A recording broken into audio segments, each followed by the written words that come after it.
Everybody, it's your boy Gallic. What? God damn it! Sorry. I Don't waited update and fucking my everything. head up. Fuck your intro.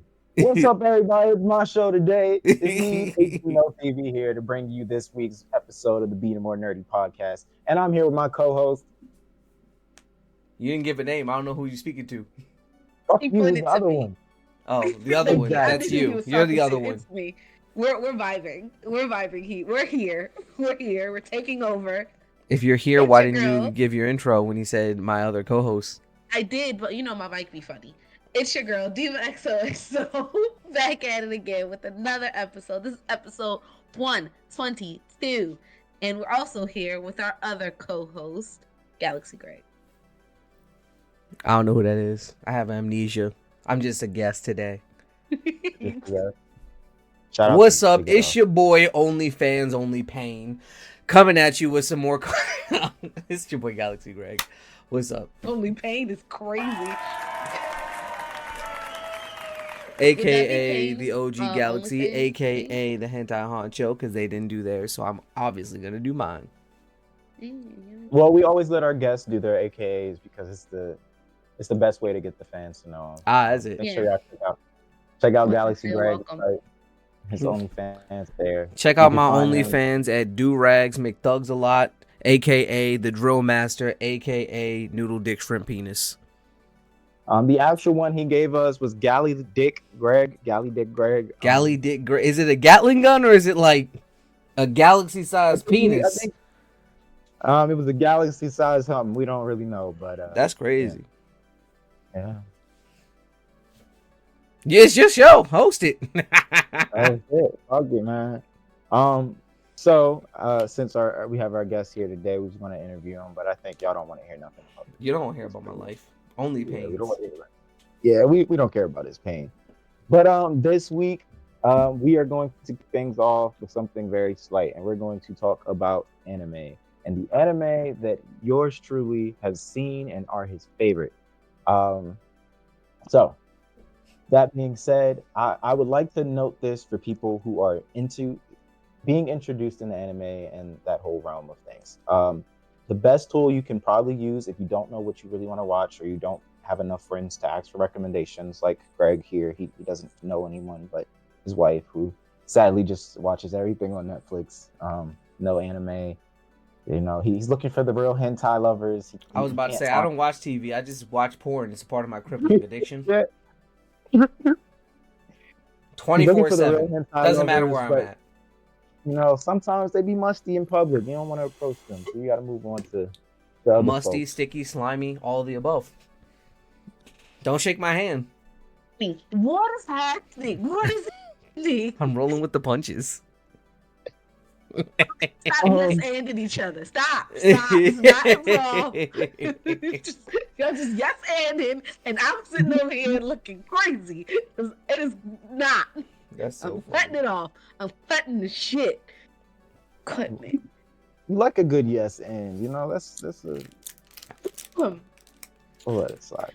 Anyways, what I was saying is that for people who are new to anime and don't really know how to find what they're into or anything like that, I recommend a site called My Anime List. It is also an app if you want to use it.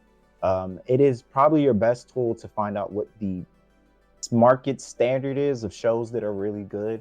And they do break them down into genres, and they break them down by score, and they even have an all-time ranking list, which sometimes get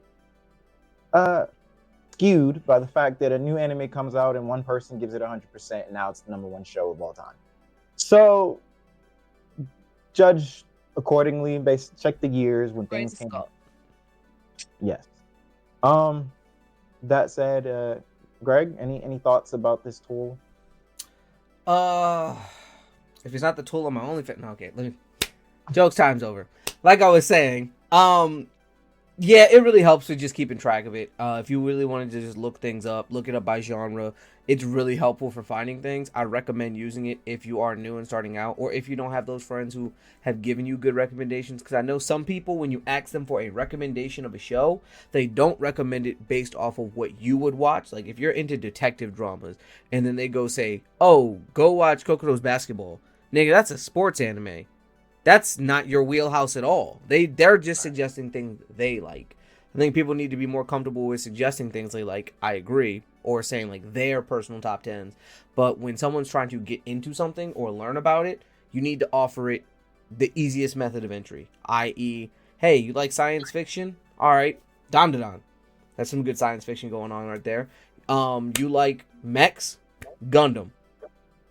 Like, wait a minute. Did we offer Don as someone's first anime? if they got the stomach for it, it's not bad. I mean, the first episode's... I don't think it's that bad at all, but the first episode is crazy. Yeah. They handle it very tastefully, is what I'll say. Look, it's not... I've met people who have told me to go watch Guts as a first. I met Guts, Berserk. You don't get into the craziness of Berserk off the rate. Like, it depends on where you start, actually, because if you start with the old school Berserk, you don't. Which I've seen. If you start with the new school Berserk, they kind of just give you a flashback of everything. Like, this is what kind of went down. And it's like, wait, what do you mean this is what kind of went down? It's like, yeah, there's a whole series before this, but don't worry about that. We're here. Yeah, but when it comes to Don, like, if I'm recommending that to my niggas back in the hood, and they watch that first episode, they might be liable to shoot me. People would be right. Shoot you is crazy. I know plenty of people who would be upset if I gave them Don. Okay. First. Noragami, happy? I don't know. That's sci-fi? Yeah. Spirits and shit. They got a lot of spirits. Historical in a sense. Yeah. Most of those gods are real.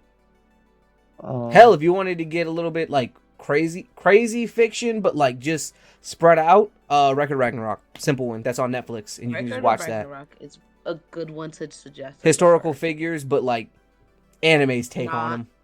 Yeah, there you go. That's but better. The point of that rant was just to say, like, recommend things in people's wheelhouse and like take your time to really think about it. Like, if someone sat me down and told me their likes and dislikes, I can give them shows. Yeah, like, for my fiance, like, they're really into horror and like stuff like that. We actually haven't watched any horror. Were you about to say horror hentai? I heard hentai. I had horror hentai. I was gonna say horror anime, but that's not what I wanted to say. Most hentai is horror, if we're being honest. Yeah. There's a large category that is, but there are some wholesome ones. Very, very wholesome. Not the kind I watch. Wow. Sentai is a better category. It's like, you know, they have a whole category that's like, it's basically cucking. It's called NTR. So NTR is basically like, you have a... I don't want to get into this, but I am going to. We're spiraling back. We're here now. We're here. No, we're going back to your fiance. Look up NTR on your own time. There's several like web comics and stuff, not that are NTR, but about it, and they make jokes about that in anime about some people in the English translations, and I forgot what the word is, but it's a word, and they'll be like, "Oh, you're a this," and then they'll run away, and it's like. Look up NTR and you'll get it. It's actually in a lot of like non-NTR stuff where they say like, you're into that? And people will be like, what? So are you looking it up? I am not into horror anime a lot, so I wanted obviously to suggest something that I've seen. So like I did Attack on Titan, which isn't horror per se, but it has enough like gore and stuff in there to keep them interested. And it also has like they love SCUs, they love like solving mysteries and stuff like that. So I was like, this is the perfect one to mix kind of both of the things you like to introduce you to anime, to get you kind of in the feel for it. Right. Yeah. Now they're watching Naruto. Full weeb out. I did it. We got him, boys. I guess so. He's researching what NTR means. No, I was trying to pull up an example by pulling up a horror list on my anime list. Would you classify Parasite as a horror? No. Tokyo Ghoul? No. Thrillers. Okay. I know like two that are actual horrors, and it's like one that involves a piece of paper, and like they each tore a piece of it. It's like 7 pieces, and they get transported into like this demon world. It's like their school, but it's like hellish version. And like to get out, they have to bring all the pieces of paper together. Is Hellsing? I haven't heard of that. Is Hellsing a horror? Yes. That's I quite guess, literally yeah. action and gore all the way through. But that doesn't mean it's horror just because it's action and gore. Well, horror is a broad term when we're talking. So I mean, Your I guess you grandmother's just calling me. I have no idea for what. do you need She to wants you take to that? fix something. Obviously, Don't do it. I'm not good. No, she's all right. All right, if you say so. Don't She think do we be don't love falling our though, grandmother. like a I was lot. gonna say, don't think we don't love our grandmother. She lives with our mom. She is safe. She's with like Okay, 3 other alright. people. She's good. Yeah, she's with other adults. She just probably needs like a tech thing. What if they all need your help? They really need I just thought great about it. I help was like, if she call actually for fell, them. she could always just text me. She got one good arm. You gonna stop talking about my grandmother like that? I'm gonna stop talking about nobody's grandmother like that. Crazy. But we were talking about your list in specific. Yes. You So know, let's your likes, hear your it. dislikes on there. How many shows have Start you from the watched? bottom. Because we've Yeah, how many already shows done have you this. watched? Yeah. So as we mentioned, my anime list is a good tool to catalog things, but something that I've moved to recently is AniList, which is more of like a more up-to-date version of my anime list. It's not as developed throughout the years, but it has a better app.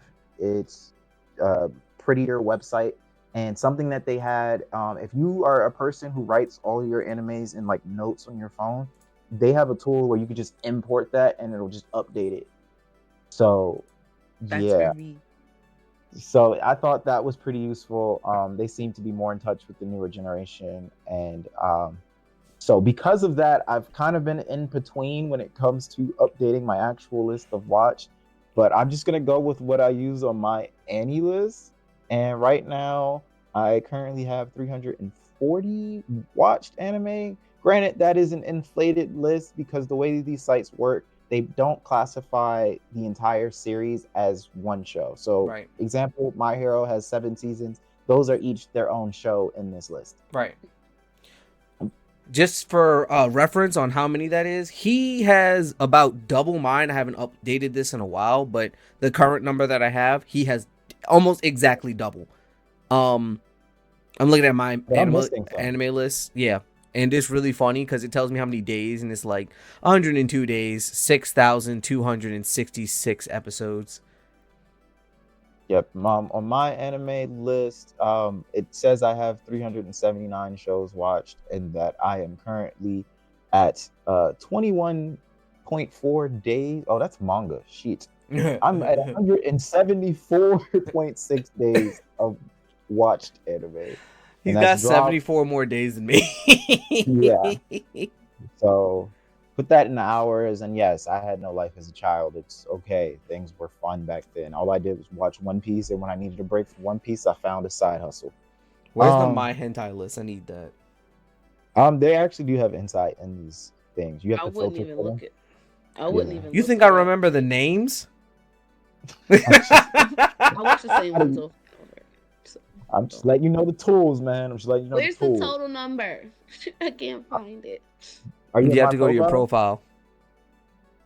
profile. Oh, I have to go like to my profile. Yeah, you have to go like Right. to your profile. It's crazy. I went to all anime. No, your profile. Because you can Find look one. at other people's lists. What?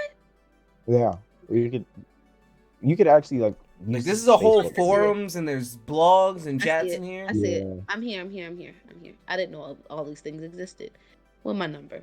My number's real low. We not gonna talk about it. Nope, say it. No. Say it, you It's perp. Because I was gonna say something, and I want to know if I'm accurate. Say it, perp. 37. No. More than 20. that. 47. 49.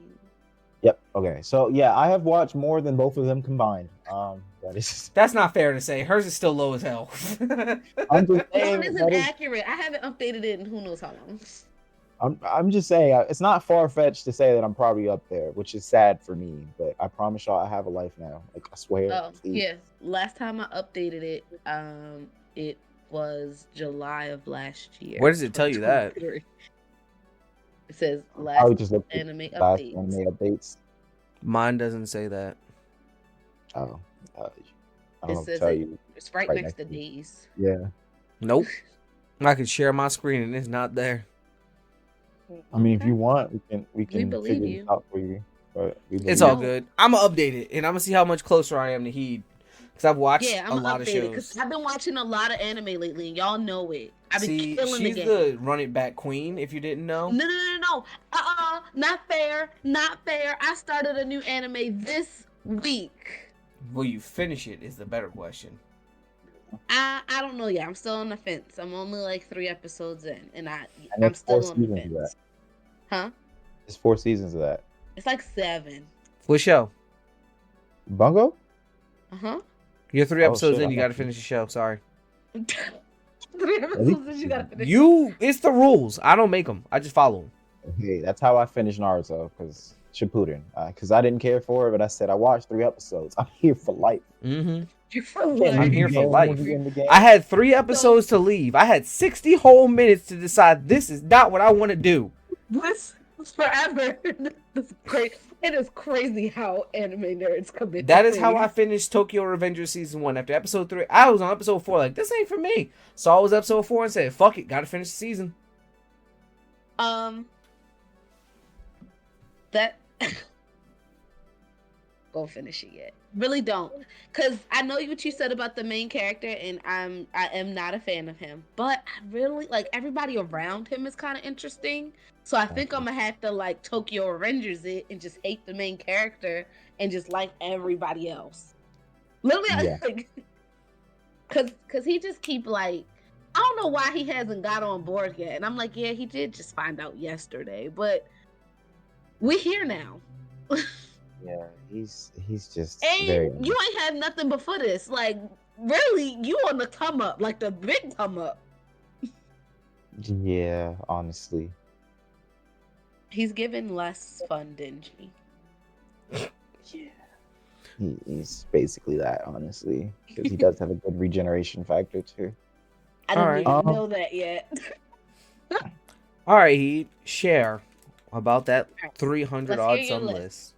Let's hear all 300. I'm just kidding. All 300 is actually insane, but so I'm gonna just go straight down the history. What the hell is this?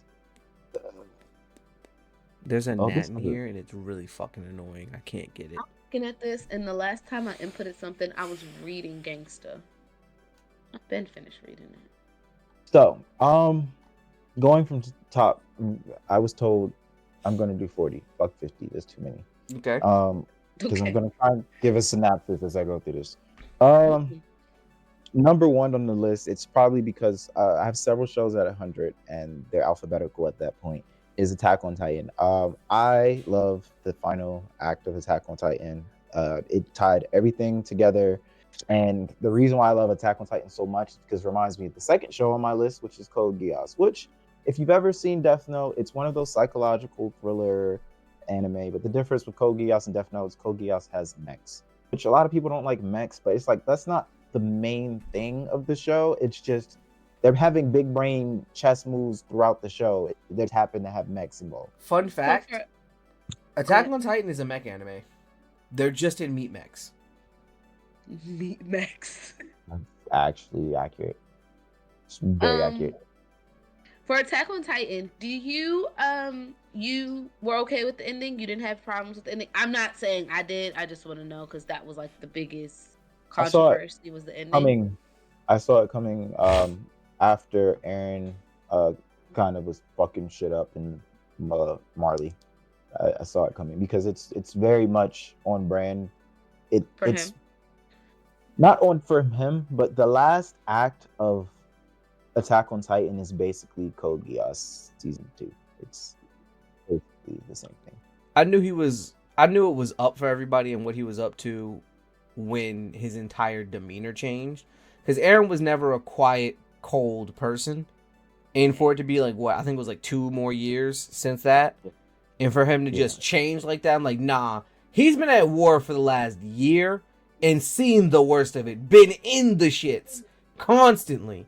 And was still the same person. Like, nah.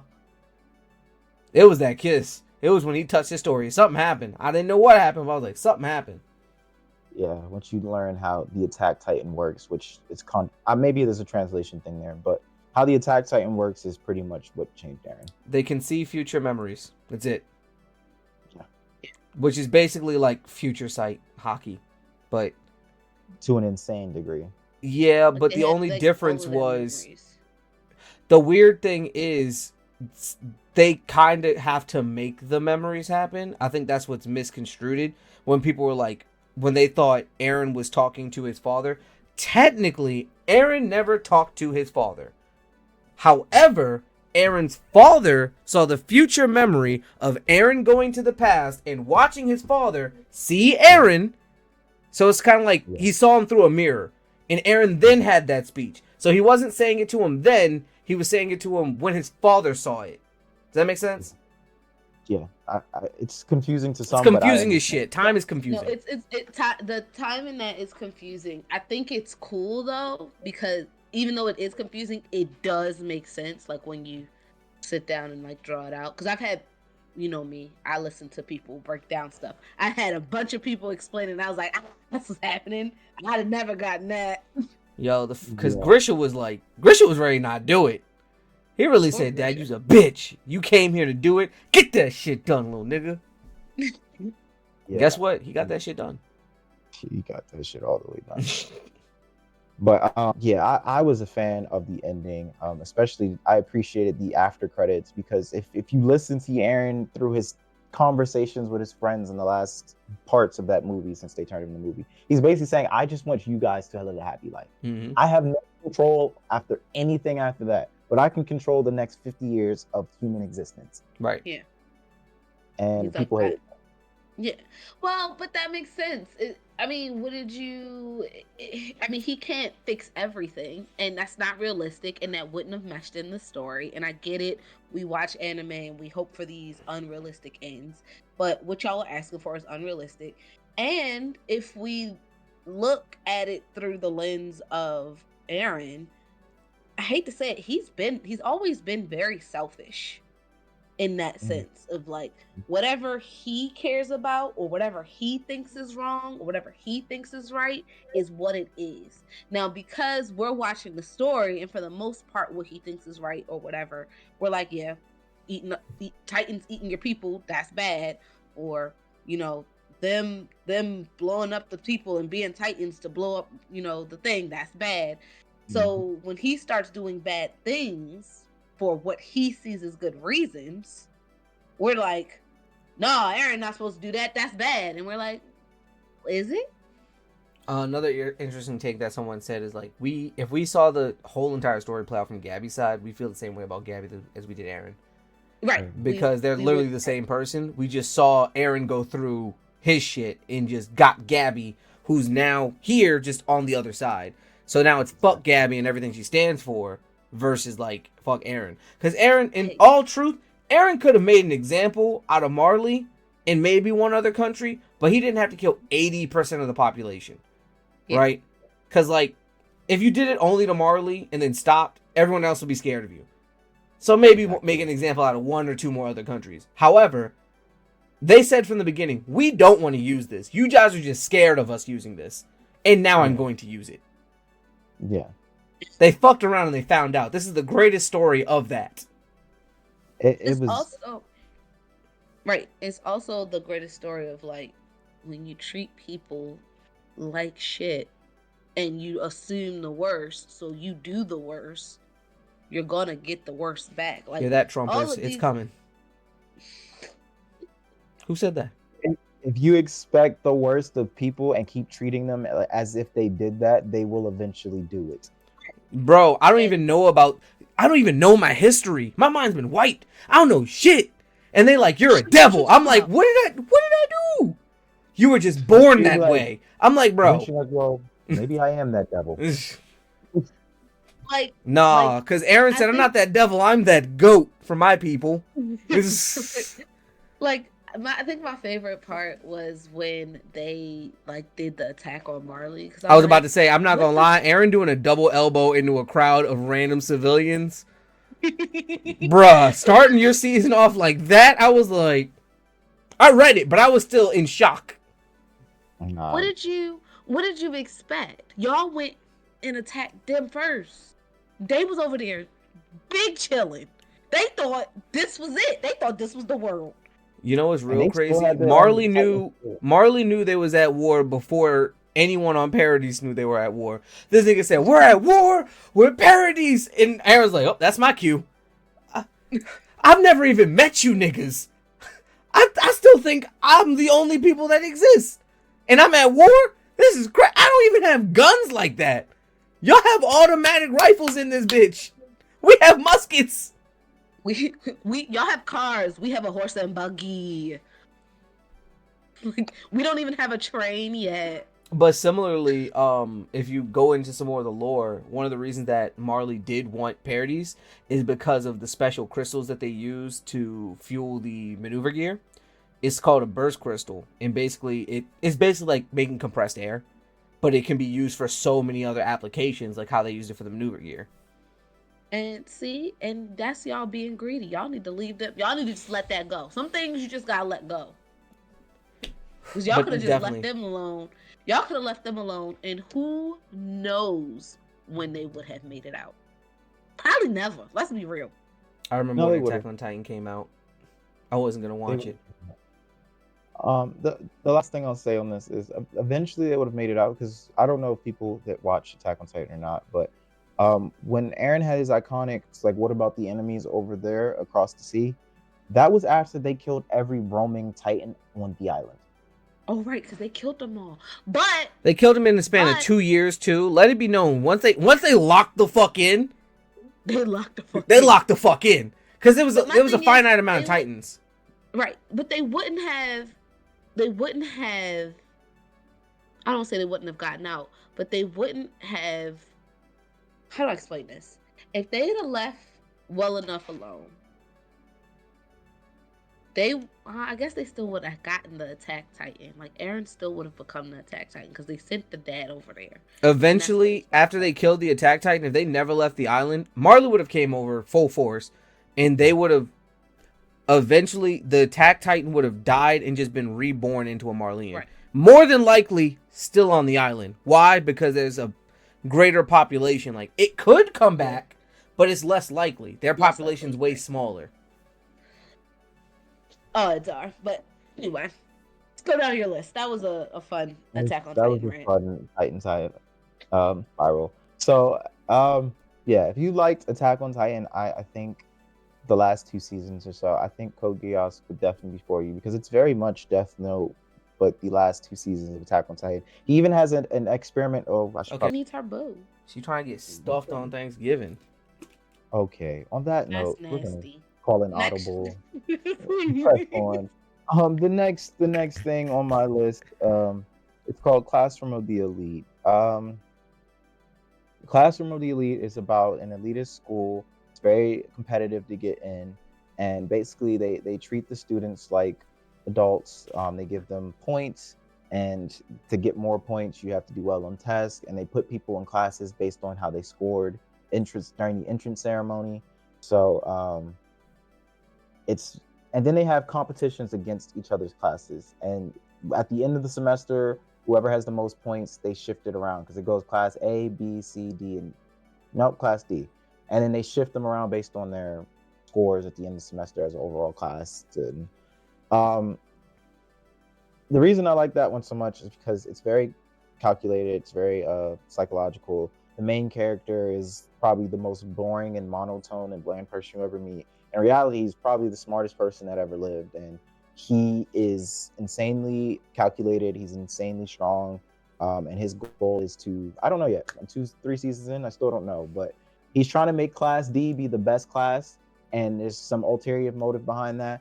But the moment I knew he was probably not that nigga to be fucked with is when the student council president came up to him and said, "I know you.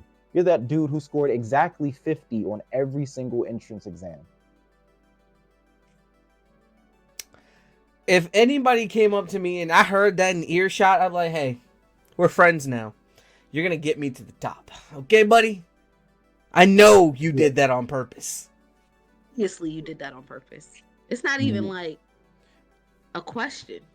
I'm not gonna lie, I'd be the every nigga to do it on accident. Niggas look at me like it's him. He's the main character. I'd be like, I'm just a dummy, I swear.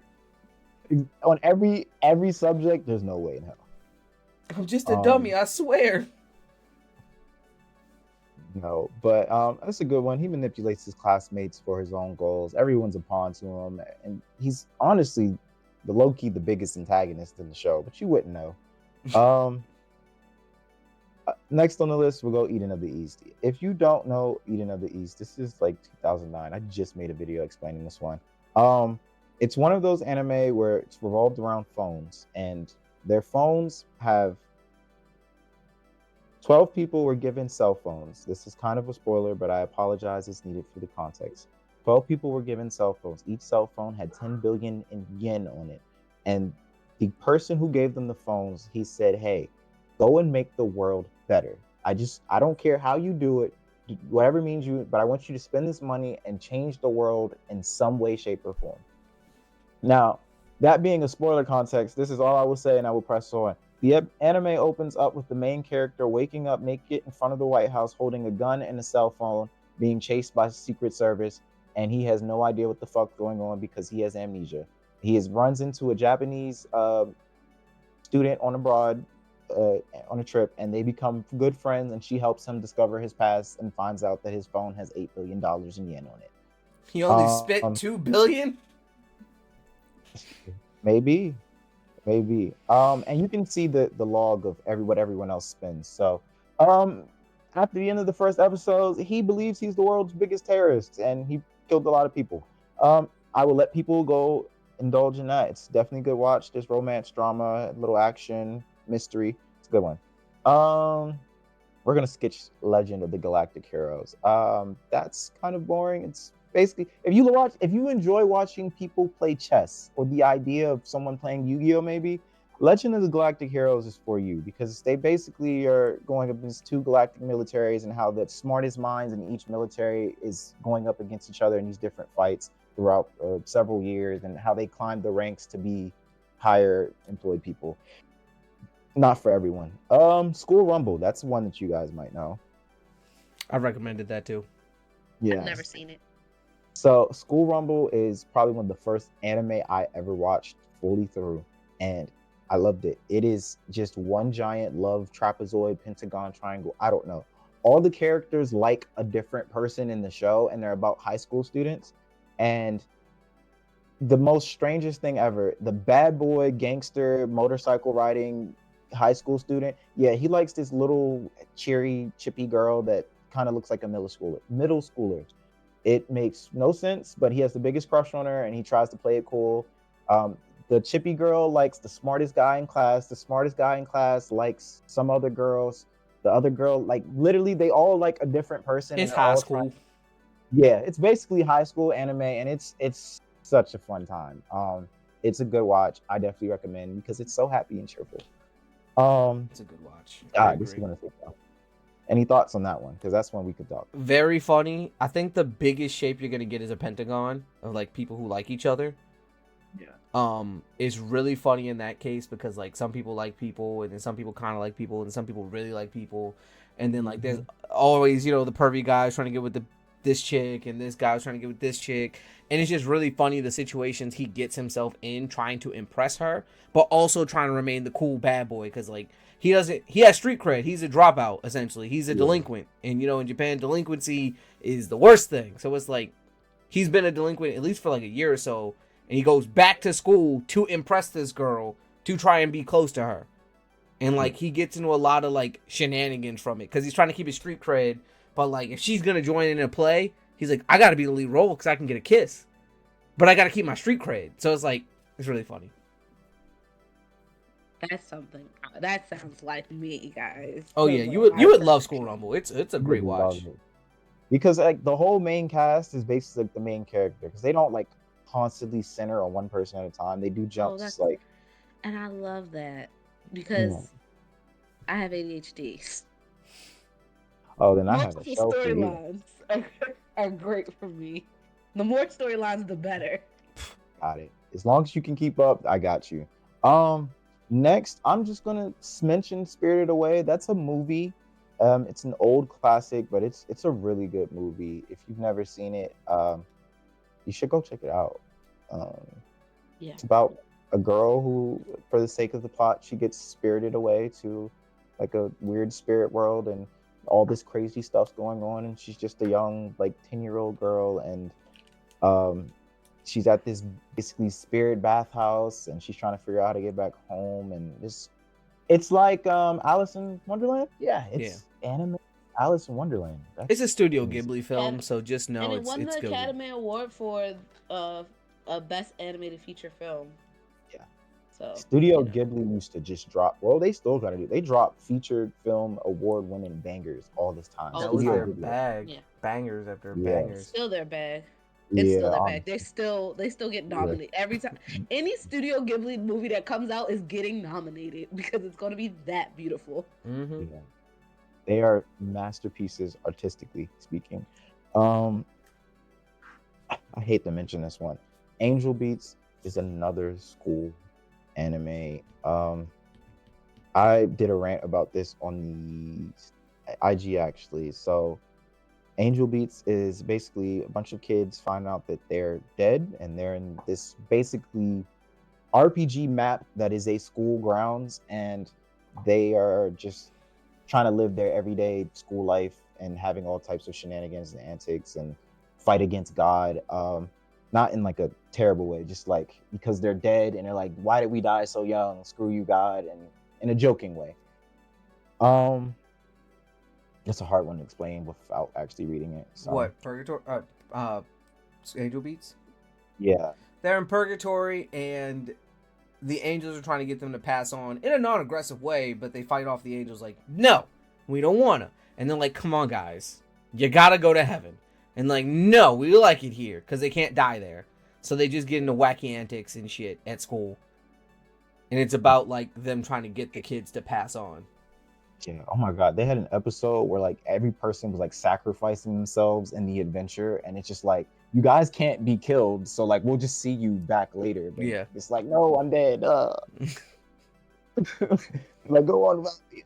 And then they just like go watch the rest of the adventure. Mm-hmm.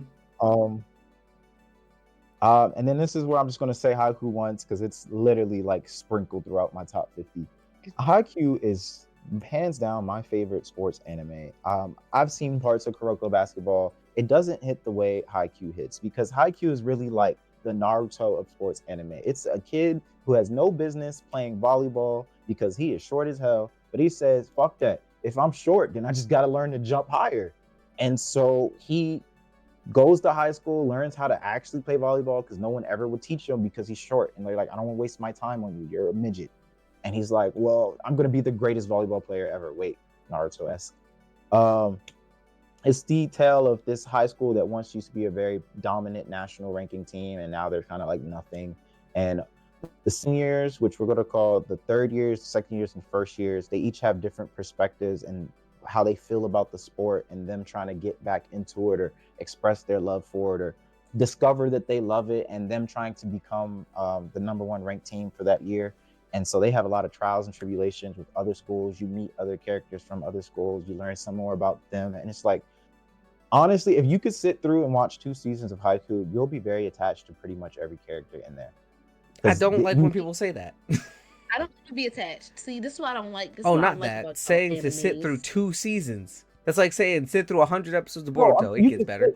I'm saying you can sit through the first season, but you don't get to meet the people from other schools until like the second season. You meet some, but I'm like the first season, you'll be attached to all of the people that go to Karasuno High School. I am currently fighting off everyone I know telling me to watch IQ. Watch If you don't- IQ. If you don't watch Watch IQ, I say watch the movie that came out recently. I forget what it's called. It wasn't Batter of the Dumpster. I can't remember. Fly, fly. Something. That's how the song goes. I know that. Somebody. I got a bunch of Haikyuu stuff on the anime board, which I need to update. I want to do one. Just crazy because you ain't never seen it, poser. Oh no, it just came in the sticker pack. ordered a sticker pack of like 200 anime stickers, and I just started putting them on there, cause like there's a ton of Black Clover, there's a ton of like, and this is when Demon Slayer was really popping, so there's a ton of Demon Slayer, there's a ton of Hunter x Hunter, there's a ton of My Hero, ton of Naruto, but You're like a poser. You are I've a watched poser, but Hunter x it's okay. Hunter. I just didn't like it. It's okay. It's okay to be a poser. We'll get to you. I will say this, Greg. You were a swimmer. You like to swim. You're gonna say When did free. you know you liked swimming? When did I know I liked swimming? Yeah. When I was winning. So you Yeah. didn't like it when you was losing? Hell no, that shit sucked. There are 3 characters in Haikyuu that had that exact moment, and you see it. Like they did not care about the sport until they were winning and they were having fun with all the people around them, and they literally was like, "Yo, I think I kind of like volleyball." It's crazy you say that because you don't really be having fun with people until you gotta meet and like goofing off before your event. But like at practice, it'd be like, stop talking. It'd be like, That's because swimming is more of an individual sport. It's an Volleyball is a individual team sport. Yes, it's an individual team sport where volleyball is a team yeah, you sport. get points for your team Yeah. to win. However, you By can yourself. do team events. Yeah, Oh, there's them reasons. 8 event days. Woof. 8 Exhausted. event days. I would never. Wait till you get to Sorry. college and you have 3 event days. What? That's not that bad. What the fuck? It is that bad At because college it's level? more intense. No, it's not. Yeah. Well, I Yes, can't it say is. that, but like I'm saying, Because just you speaking have- from the swimming I did, It's 8 event days over 2 days, where you do 3 event days. I was over talking 4 about 8 days. events in one day. Who the fuck is swimming 8 events in one day? This little crackhead. It's almost impossible. That means you swim in every event in the meet. No, well at Poly, yeah. What Well, was yeah, your probably, game? So basically, you can swim 4 individual events, and you can swim 4 team events. Most coaches ain't gonna put you in 4 team events. That's insane. That's 4 relays. You're gonna be swimming relay after relay after relay after swimming 4 fucking events already. You're done. Your body's done. So usually you might get a max. You might max out at 6. Good coaches will max you out at 4, maybe 5. Hey, you're gonna do these 3 events and then do these other 2. But it'll be like easy ones at that. It'll be like you're just gonna be the last leg on this or the middle leg on this. Have fun.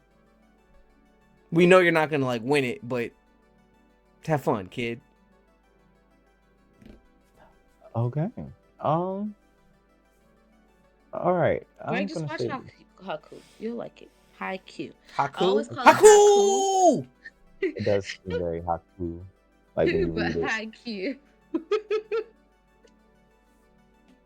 I think I It's a watched the first show. episode and was just bored, and I was like, I'm not getting the 3.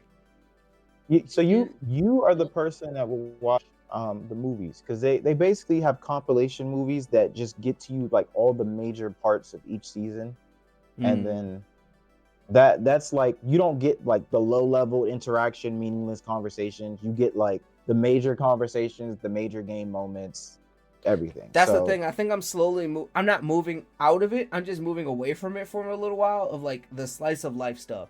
I watched a lot of slice of life stuff when I had more time. Now I want to get to it. I want to get to the conspiracy, the action, the story, the fights. I want to be there. Hence, example, why I wait like 4 weeks and read Blue Lock. Because 1, I can just skim through all of his brain thinky parts, and they're pretty quick. 2, I can be in the action. I can be in the shits. Brain thinky parts has been killing me. I'm trying to finish season 2 of what? Blue Lock. of Blue Lock. It's But he won't shut the fuck up. They did them dirty. Let's just say that. Because if the animation was there, no one would give a fuck.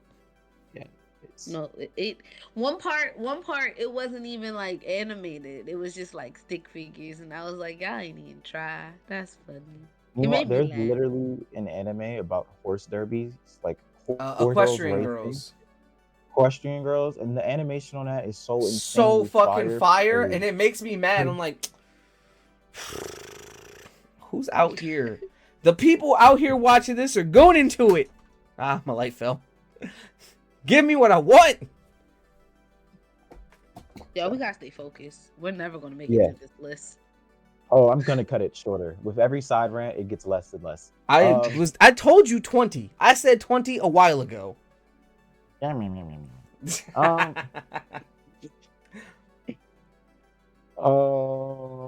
need to we're gonna record call that that sound so we can have it. Meh, meh, meh, meh, meh. So we can just play it. Stuff. Next on this list is technically Death Note, and I won't get into Death Note like that. Just watch boy, it. yeah, just watch it. You know, like it's a good crime thing that you should watch because every moment is like, damn, how this nigga gonna get out of this? I'm gonna give you 3 words to describe Death Note. Y'all can agree or Don't do it. disagree. Ready? Chip, finesse, damn. I'll take Chip out. I would say finesse and damn. Chip scene, man. Chip scene. The chip scene is so legendary because it's so. In the Death Note game, I They literally just walk hype around with a it bag up. of chips just cause. No, it's the Chip is so legendary because the fact that he spent $400 on that little TV And threw it away that same day. He didn't have to throw it away. He couldn't get it out that bag without anyone noticing him. He had to throw it away. He could have fake eat it under a chip. And then just hold it in his mouth and spit it out later. Hell yeah. Next show, Pete. We gonna ignore him. What's that sound you just made? What was the sound? I keep knocking stuff over. Oh, next on the list, we're gonna go Freerin. Freerin, I think I talked about this last episode, so I'm gonna be real quick. D&D hero party mage sort, 2 mages, big axe dude, a healer. This is their tale of how they're going to go slay the demon lord again because the older mage, who's an elf who's lived for like 1,500 years, she killed him 80 years ago, and now she has to do it again for other reasons. It's a slow-paced anime. The Kill the soundtrack. Demon King. I thought she was just chilling out here, just having all these years on her. That was after she killed him. I've seen. They killed the Demon King 80 years ago, and then you to did her, talk about it. Last I thought they episode. sealed him 80 was years ago. Right, I thought she was just chilling. No, they killed him, and then like everyone in her party, they're known as the Heroes Party, and she's the mage from the Heroes Party. But 80 years ago, no one remembers, especially in this time. Like they don't have phones or anything. Like this is real ancient. Like they barely have horses to get around. So nobody really remembers her. They remember Himro the hero, and something else came up, and now she has to basically take the apprentice of one of her former colleagues from the party, take her and meet some other people and take them to go slay the Demon King again because they're trying to go learn a specific magic to, I think they want to talk to the dead. I think she wants to talk to Himro again. Yeah, and ask him some questions because she was in the Heroes Party, but because time is different to her, like to her, this was like an afternoon adventure. But to them, like this was the biggest moments of their life. And she didn't really dawn on how much that meant to everyone in the world until she sees the outcome and how it affected all the, towns and shit afterwards. So it's just really like an adventure of self-discovery for Freerin herself, but it's an interesting watch. It's slow though. There's action moments. Do elves sleep? I think elves meditate actually. She sleeps. That's the joke. She hates waking up early. Like, there was one episode where there's this town that has a really beautiful sunrise like once a year, and last time they were there, or all the years she's been there, she never wakes up for it because she hates waking up early and she's just too lazy to do it. But she's like, no, if I was human, like this would be like a once in a lifetime thing to see. So I need to put in effort to go see it. So, yeah. Yeah, elves don't have to sleep. They can meditate for 4 hours. That's it. She sleeps heavy as hell. Like, she's one of those lazy protagonists where like somebody comes in and is like basically kicking them out of bed to wake them up. The first anime to get me into mech was Gurren Lagann. Gurren Lagann is a tale of human exploration. Humans are like basically a subspecies to the beastmen that live on the surface. So all the humans lived in these basically giant cave caverns and don't ever see the light of day, and they just dig and mind their own business. But one One gutsy kid with a dream to explore the world and see what the hell is above the surface named Kamina, and his younger brother Simon, they go on this crazy adventure to fight the Beastmen and eventually fight the ruler of the world to give humans their rights so they can have that freedom to be innovative and to grow and expand. Um, it was just a good tale. It has a rap song that's really dope. There's some nice little plot twist in there, and ultimately, like they it's the tale of human exploration, right? Because they eventually get to space and travel, and it does get out of hand on the back end. But I liked it a lot. It got me into mechs a lot just because I like robots and engineering shit. And, So you got a new poster back there, huh? no, so I moved this poster from somewhere else because I took the other ones down and boxed them up because you guys know why. So I just didn't want a blank wall in the background, so I moved this one over here. Actually, it's gonna be a blank wall, honey. It won't be because there's gonna be a gap between episodes. Yep. Yeah, I got time. He got down. I ain't got Schedule. time. It's no gap. Yes, I got there time, is. Do you even look 6 at the days. schedule? 6 Look at the days. schedule. I have the schedule. The schedule? Was that what you were about to say? I couldn't get the word out. Look. Man. I'll speak to solo leveling. Solo leveling is probably one of the first things manga that I read, or it's a manga for that one. He put me on that. What's the difference between a manga and a manga? Color. So a manga is made in Japan. Japanese people wrote it. A manhwa is South Koreans wrote it. That's really the only difference. Color. Because they be putting color in every one of them pages, and I appreciate it so fucking much. Oh, that is true. I thought those were webtoons, but that is true. Color is a difference too. Mm-hmm. Them manhwas be beautiful. They're usually long script, right? Or long script. So most manhwas get posted online, and then when they go into books, they have to get reformatted. So like webtoons is a good place to read manhwas. That's where a lot of Korean artists upload their work. That's why I read it off webtoons. Yeah, there's actually several anime on Netflix, like Lookism and something else. Those are manhwa turned into anime. What's that other one? God of High School. That's another one. Out of high school, yeah, you can tell by the animation style that it used to be a manhwa before anything else. But yeah, solo leveling is about a world where people are basically dungeon dwellers, and they are set with their ability power. They're ranked from E to S, and they go into these dungeons, and they basically, that's how their society is built and survive. How many S rankers are there? There was in Japan. There's 8 or 5. 4. There's 5 in Japan. Yeah, 5 in Japan. There's but 10 there's in more the world. Yeah. The main character was the world's weakest E rank, which is the lowest rank, until he stumbles into this double dungeon, which is basically at the back of the dungeon. There was another dungeon.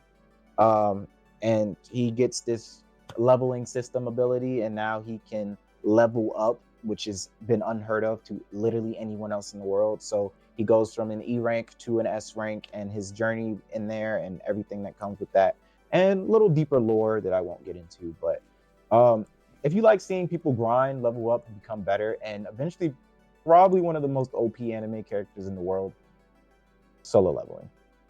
That's Yeah, I give it to him because, like, and I don't mean it on like a world or universe busting potential. I just mean like as a solo combatant. Yeah, he's most superpowered individuals will struggle to defeat him. Yeah, very much so. He is very stacked. There's a story after the story of him fighting the Yamis, and Jesus Christ, he's so broken. And there's a story after that too. It just makes no sense how broken he is. I think that other story is going viral right now. I think the manga is more fun than the anime. I think the anime I'm gonna say didn't do it justice. It is good. The anime is good, but I feel like it didn't focus on him as much because he was just doing the leveling up stuff, so we didn't really get to see him like. So to be fair, that's what a lot of is in the manga though. Like, and then you get like where it ends. It's like it ends where he's like got this super dope new power, and because I've talked to you guys about it and I don't mind being spoiled, I know like what it does and like how he uses it, and then I didn't get to see him use it because it's like it ends. It ends on a cliffhanger. That's what happened. It ends on They a try to be true to the pacing and the yeah. anime, and that hurts people that want to know more because they only touch the tip of the iceberg in the Yeah. anime. And honestly, Gary, if I'm not mistaken, the manhwa is based on a book, like a So novel. written as a light novel, translated into a manhwa, right? Mhm. And then from the manhwa in anime. So yeah, there's 13 light novels, I believe, Yeah. that go through it, and there's about 10 volumes of solo leveling, right? Mm-hmm. I have 3 of them right now on that little shelf back there. It's really good, and the pacing, relatively speaking, the pacing is fast. It doesn't feel like it when you're reading it because you have to read a lot. It's a very wordy one, right? But the fight scenes are great, and it's wordy because they have to explain not only what he's doing, but for lack of a better term, how much stronger he is than everybody else around him. That's what it is. That's why they have to be so wordy. Yeah, I don't disagree. Like, I think it's really good. And I think what bummed me out is that it ended on a cliffhanger. Like, it ends with him, like, getting that new power, and then with that big bad threat happening in the town. And that's where it ends. And you're just like, oh, well. I can't wait until they show my So guy. next week, right? You know who I'm talking about. So I didn't expect to like him like how I did, but he's my favorite. So Tiger it's Man? like, huh? Tiger Man? Mm-mm. One of his shadows. Oh, Tank. Nope. Oh, you talking about? Yeah, got you. Yeah, I got you. my liege. I was like, Yeah. I'm not gonna like this nigga, and then I was like, he going on me. He's him. yeah. He So, good. so For like, those, that's I didn't want But to. I do like solo leveling. Like, I liked it, and I just wanted more. I'm just being a greedy anime fan. But we will get more because it will be back in January of 2025. Yup, it's already been confirmed for a season 2, and more than likely it's getting a season 3. I will not be doing a cosplay for it, specifically until probably, if I was gonna do one, I would wait until we're right before the last chapter and then do the last chapters like fit.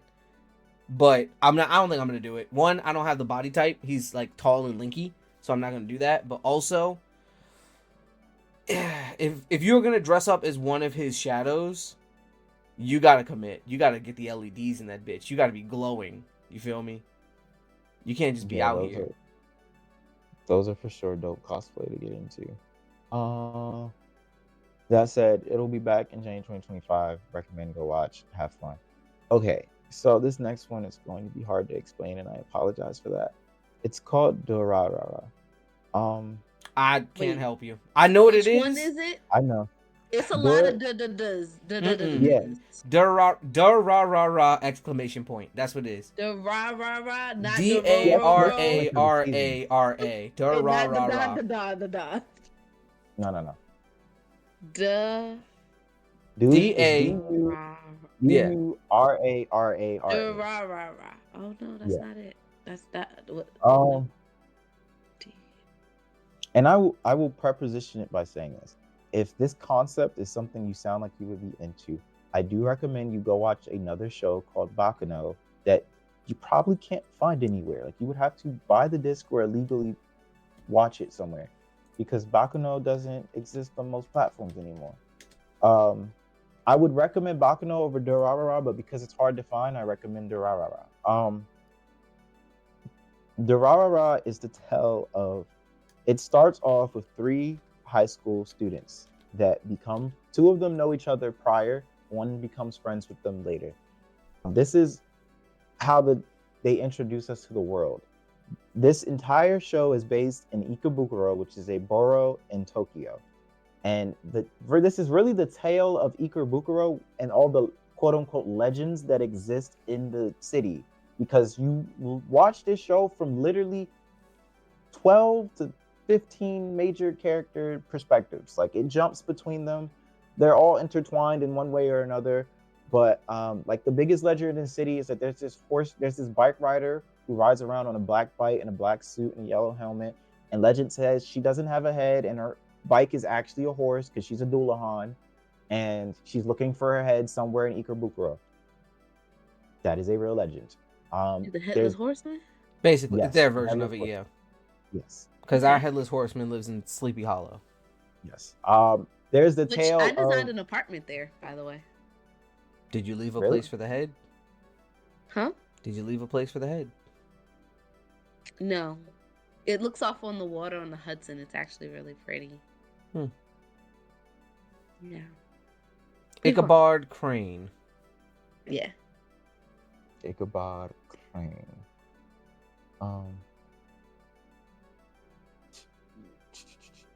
It's not gonna give me what I want.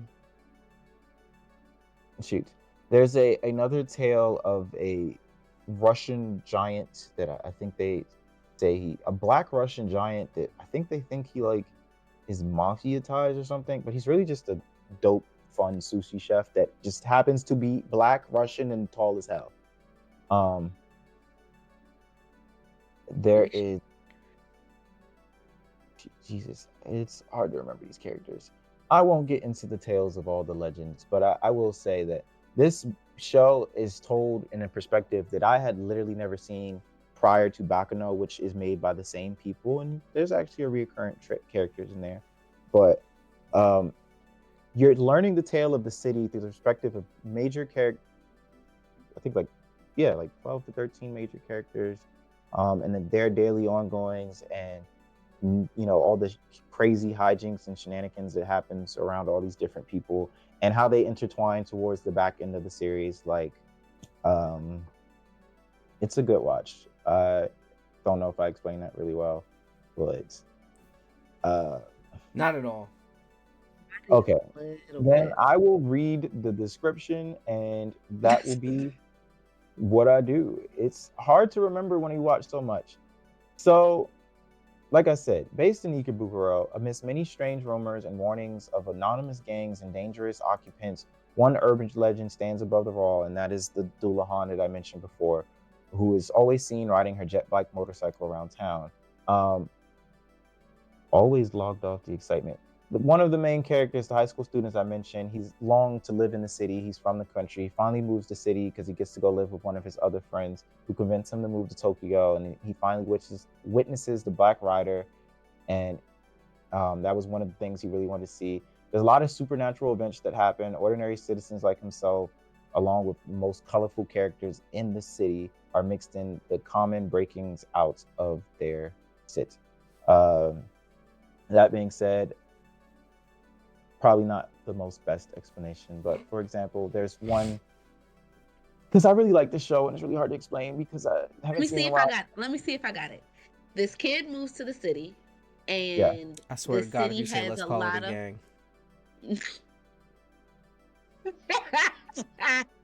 Let's call it a game. Gotta say that. And the city has a lot of like mysteries and lore and just kind of different stuff that goes on in the specific city, and we get to experience those things, like trying to solve those mysteries, experiencing the lore of the city, not only through this main character but through a couple of other main characters and friends that he makes along the way. No, close-ish, not right, because they don't. We're gonna move on because none of us is gonna get this. We're gonna move on. Yeah, but I promise you, I will rewatch the show and have a better explanation in a video. I guarantee you, I will do that. I'm surprised you didn't watch Doro. I did watch Doro. Great show. That one I can't explain. Dororo is Dororo. That's it. That is about. There's no better way to explain this. It is about a cursed child who, due to his father wanting the greatest things life had to offer, he offered up his firstborn child. He offered everything.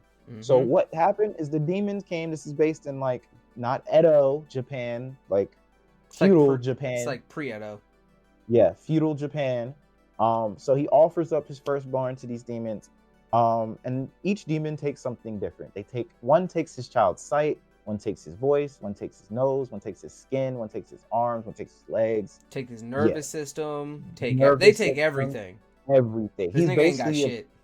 he's a flesh ball that can't scream, see, or hear anything by the end of this. After that, his dad's ecstatic, so happy he got everything he wanted. He's now a lord. He got all this. His wife's beautiful. He got all this other shit. He's so happy. They say, yeah, get rid of the child. You know, give it to the rest of the demons, whatever. Flesh. Yeah, give up the lump of flesh to the rest. Oh, of the demons. he was still alive at this point. This ball of flesh was alive because they didn't take. I think his heart or his soul. That was the last thing they didn't take. It was like the 13. It was 13 demons that took things from him, and the last one didn't take that. So he was still alive and had the will to live. So he didn't die. And as he was basically thrown out and floating down the river, some guy living in the woods found him, and basically he's a sculptor or something. So he gave him parts, like he gave him a fake skin and prosthetic arms, and he still can't see. Like his face is a mask. He's basically a doll. And as he grows up, long story short, he learns about what happened to him, and he goes on a quest to hunt these demons down to get his body back. Mm-hmm. And with every demon he kills, he gets a sensation back. I remember when he first got his nerves back, he screamed in agony. That was the first time he ever felt pain. So it's really crazy because there's someone who broke it down, like the synopsis of when he got each of his parts back. Like something tragic happens to him every time he got a new part back. So like when he got his legs back before he got his nervous system back, right? So he would always fight very wild because he couldn't feel pain. And then right after getting his legs back, he kind of kills the demon, but the demon takes a piece of him, so it still lives.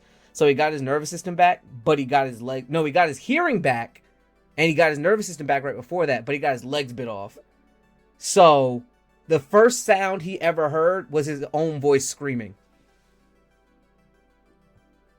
Yeah, it's a very fucked up show, but it's a good watch because I'm gonna watch it.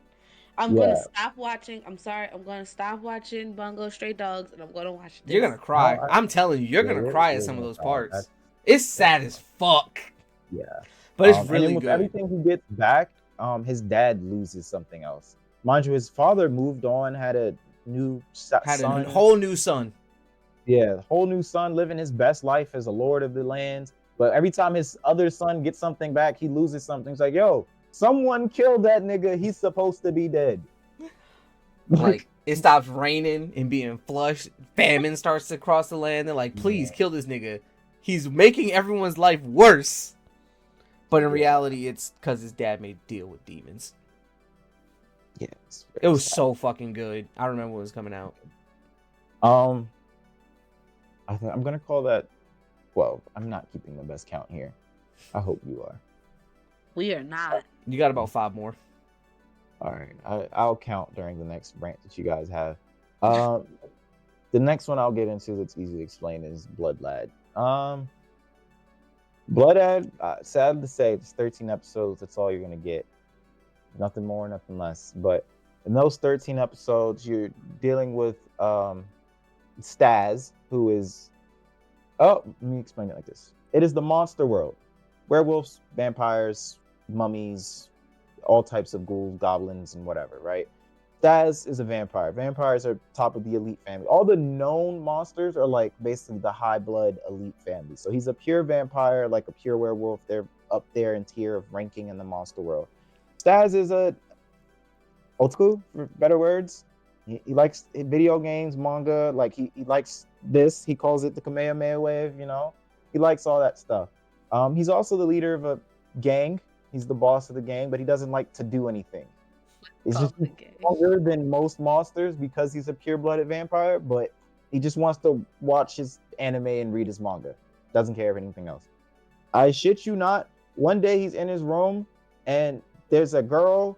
And his plant monster eats the girl and spits her out. And now she has a bandana with a triangle, and they think she's a ghost. The whole time you're never certain if she's really dead or not, but it's implied she died and became a ghost. The only difference is she has now like the little bandana thing on her head with the white triangle. Everything else is the same. That's fucking hilarious. And it's the tale of him trying to figure out how to get her, first of all, resurrect her, and then send her back to the human world because she's not from this world. Um, and you get to meet Staz's brother, his sister, his man's that's a werewolf, and all these adventures. And like I said, Staz is a pretty strong vampire, being a pure-blooded man, but he's lazy. He doesn't want to do all this work. The whole time he really just wants to go back to reading his manga and watching his anime. But he made a promise to help this girl out, so he's trying to help her out. Sounds like Shaman King. Close. But you do never find out. Like, there's 13 episodes, and at the end it says the end because there's no more. I think there's something to read, but it's not much. Yeah. Okay. So my next favorite on this list is called "I'm Standing on a Million Lives." It's a pseudo isekai in the sense that they're not permanently teleported to another world. They're soft teleported, like it's like a video game. Like you get a quest and you're teleported into the game and you have to finish the quest before they send you back to your world. And the quests are very different things and they range in time. I think, and it doesn't affect time in the real world. So you could be there for like 2 months, but no time passed in the real world. Our main character is a gamer. He loves gaming, but he is brought into this world with not a gamer. Another one of his high school classmates. He hates her. And I'm looking at you, Diva. I was gonna say, is this me and Greg going into a game together? yeah, basically. Oh, fuck. You wouldn't be useless. And the thing is, he's such a dope like gamer that the way that it works in this new pseudo isekai is you get your class and power by this random god no face thing spinning a wheel, and whatever it lands on, that's your class. And I think his first class was chef, and he's supposed to kill goblins, and all he has is his tiny dull knife. And the girl that gets summoned with them, her first class was like a fighter. And so that would be my luck. Oh no, his first class was like farmer. It was something so fucking useless. Like he didn't even get a weapon. His second class was chef, and that's when he got his knife, and he was just so ecstatic because you can't hold weapons if you're not that class. So he's SOL. And yeah, it's really the tale of him and his other classmates as they get teleported into this world, and he is the gamer, the rest of them not so much, and they have these miscellaneous tasks that they're supposed to complete before they can get sent home, and they can't necessarily be killed. Like if they die, they just have to they can respawn, but they have to be like together, all their body parts, because yeah, bad things do happen. And it's called "I'm Standing on a Million Lives" because he dies a lot in order to like achieve his goals because he has no choice. His powers and weapons are so useless. He's given so many useless things. Like when you level up, they give you like a secondary ability. And like I said, he was a farmer. Now he's a farmer chef, and all he gets is a tiny knife. Like, and he's really much the means justify the ends when it comes to his thinking. Like they're in this world. He doesn't know if they're NPCs or if they're other people. He doesn't care. It's like the mean justifies the ends. If these people have to die in order for us to achieve our goal, then so be it. They have to die. If you are a gamer, I highly recommend this one because it embodies the gamer spirit. Hang on, because something is caught under my chair. He's gone. Where to go? It hasn't had a season in a couple years, but I think there's 2 seasons, 24 episodes. And, excuse me. Good watch. I will jump to Delicious and Dunny is a good one, but I won't speak on that. I will jump to Black Butler, actually. I'm gonna start that one. It's on my Crunchyroll saved. It's in my bookmarks. Yes. So Black Butler is got drama, 2 seasons, by the way. History. There's the seasons of Black Butler. You said there's 3? 2 of I'm Standing on a Million Lives. I just looked it up. Yeah. Okay. I knew there was like something like that. Black Butler is an interesting one. It's about CL who, and it's based in Victorian era Europe. Let me start with that. So it's a young boy who loses everything. His family, I mean, he's rich as fuck still, but he loses his parents. How he lost them is very confusing. And in the moment of his death, he essentially strikes a deal with the devil, and in exchange for his soul, as long as he gets his revenge on the people that ruined his life. So now he has a butler who is quite literally a devil, and it's he's in it. What you call it? He's like Sherlock Holmes. It's like Sherlock Holmes with a devil butler in kid form, and it's so dope because his butler is great at everything. He can do any and everything. And his catchphrase in the first season, I don't know if he kept it in most of them, is that, well, I am one hell of a butler. Because he's from hell. Yeah. I like it. I refuse to watch that show. Why? What did it do to you? I don't know. It just feels like a lot of female fan service. There's not much female fans. Well, yeah, actually, yeah. Because were you just about to tell me? Were you about to gaslight me? No, because I had to think of the circus arc. Like the circus arc in some of like the other seasons, like they dress him up in these like adorable clothes. And now that I think about it, there was no relevance to it. Like, yeah, he's 12 or whatever, but he doesn't have to be dressed up like a fucking. I meant with the butler. I've seen clips of that show. I was like, oh, this is gonna get someone doing it for sure. Well, I don't know. Maybe not you, but hey, the hornballs I know. Black haired person is the butler, and the one with the eye patch is the kid. No, it's the other way around. Well, how the fuck am I supposed to know? Shut up. I was joking. That was sarcasm. You weren't looking at the camera to see me smirking while I said it. I did it because I was looking at the picture of the people. I know.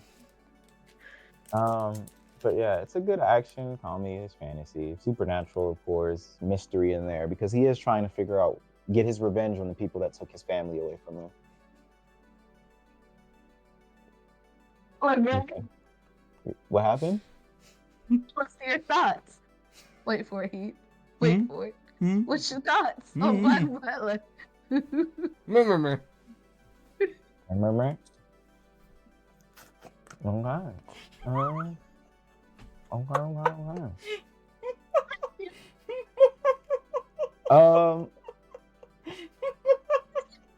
Turn it down. Eating on the pod, and you know he always fuss at us for eating. I'm so hungry. We thought nobody saw him stick that cracker in his mouth, and that's why I was trying to get him to talk. I don't know what you're talking about. What cracker? You're a disappointment, sir. Yeah. Okay. So now I'm gonna jump into one last grimy one, just because, and then I'll get to the fun ones. To Your Eternity. They were all fun. Wait, this one won a lot of awards. People like this. To Your Eternity? It's about a pebble. Yeah. Is that one? It's about an orb. Or what am I thinking of? It's To Your something. Your grandmother? To Your Grandmother is cool. To Your Eternity. It popped right up. This is the one that everybody likes, right? I've never met someone that likes it, but it's well received. Maybe. It's got a 4.8 on Crunchyroll. Yeah, it's so good. It's sad, but it's so good. In the beginning, there was an orb, and it was cast unto the earth, and it can do two things. It can change forms of the things that stimulate it, and it can come back to life after death. The orb or the person? Orb. Okay. So the orb is it's a living being. It's just an orb. Well, for the sake of simplicity here, a god dropped the orb onto the earth, and that's the two things it can do. It can change into forms and things that stimulate it, and it can come back to life after death. When it landed on the planet... So if you stimulate it, it'll change form? Why did you do that? Not jerk it off, but... there are people that want to stimulate that orb. I'll tell you that. Yeah. For example, Greg said pebble. Well, because when it fell onto the earth, it hit a rock and turned into a rock. Because the rock stimulated it. So it existed as a rock until something came along and died on the rock. Then it was able to turn into that dog.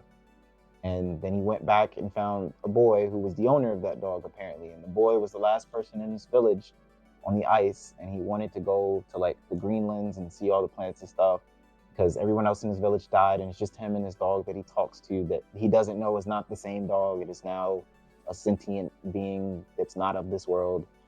And the tale of the show is so sad because every form the orb can turn into is something that he interacted with and it died in front of him or near him. And he can now take their form.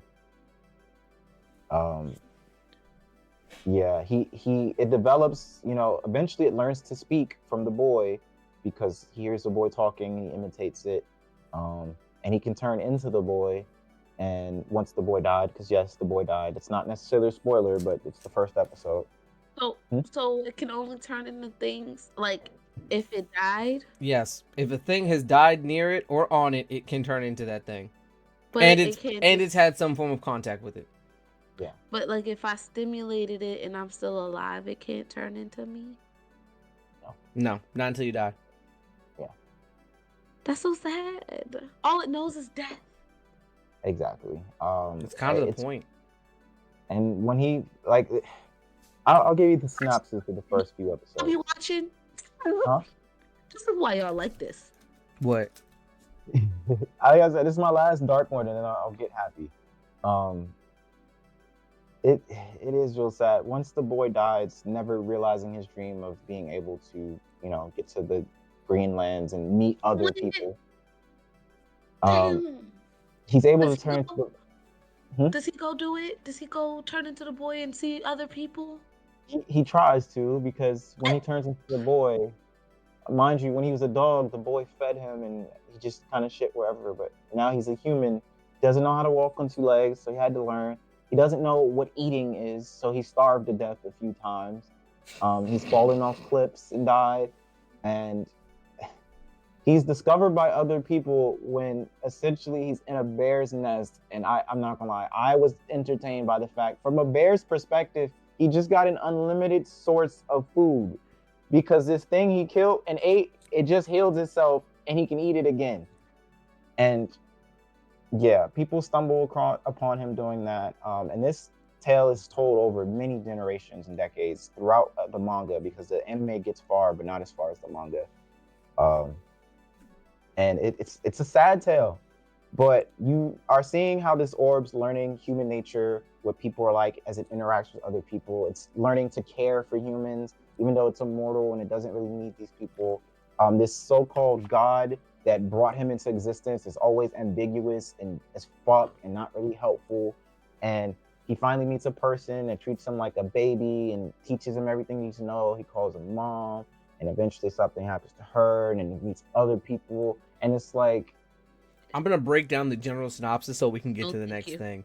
It's a show about how this orb dropped by God learns humanity. That's the general synopsis. Nope. Don't.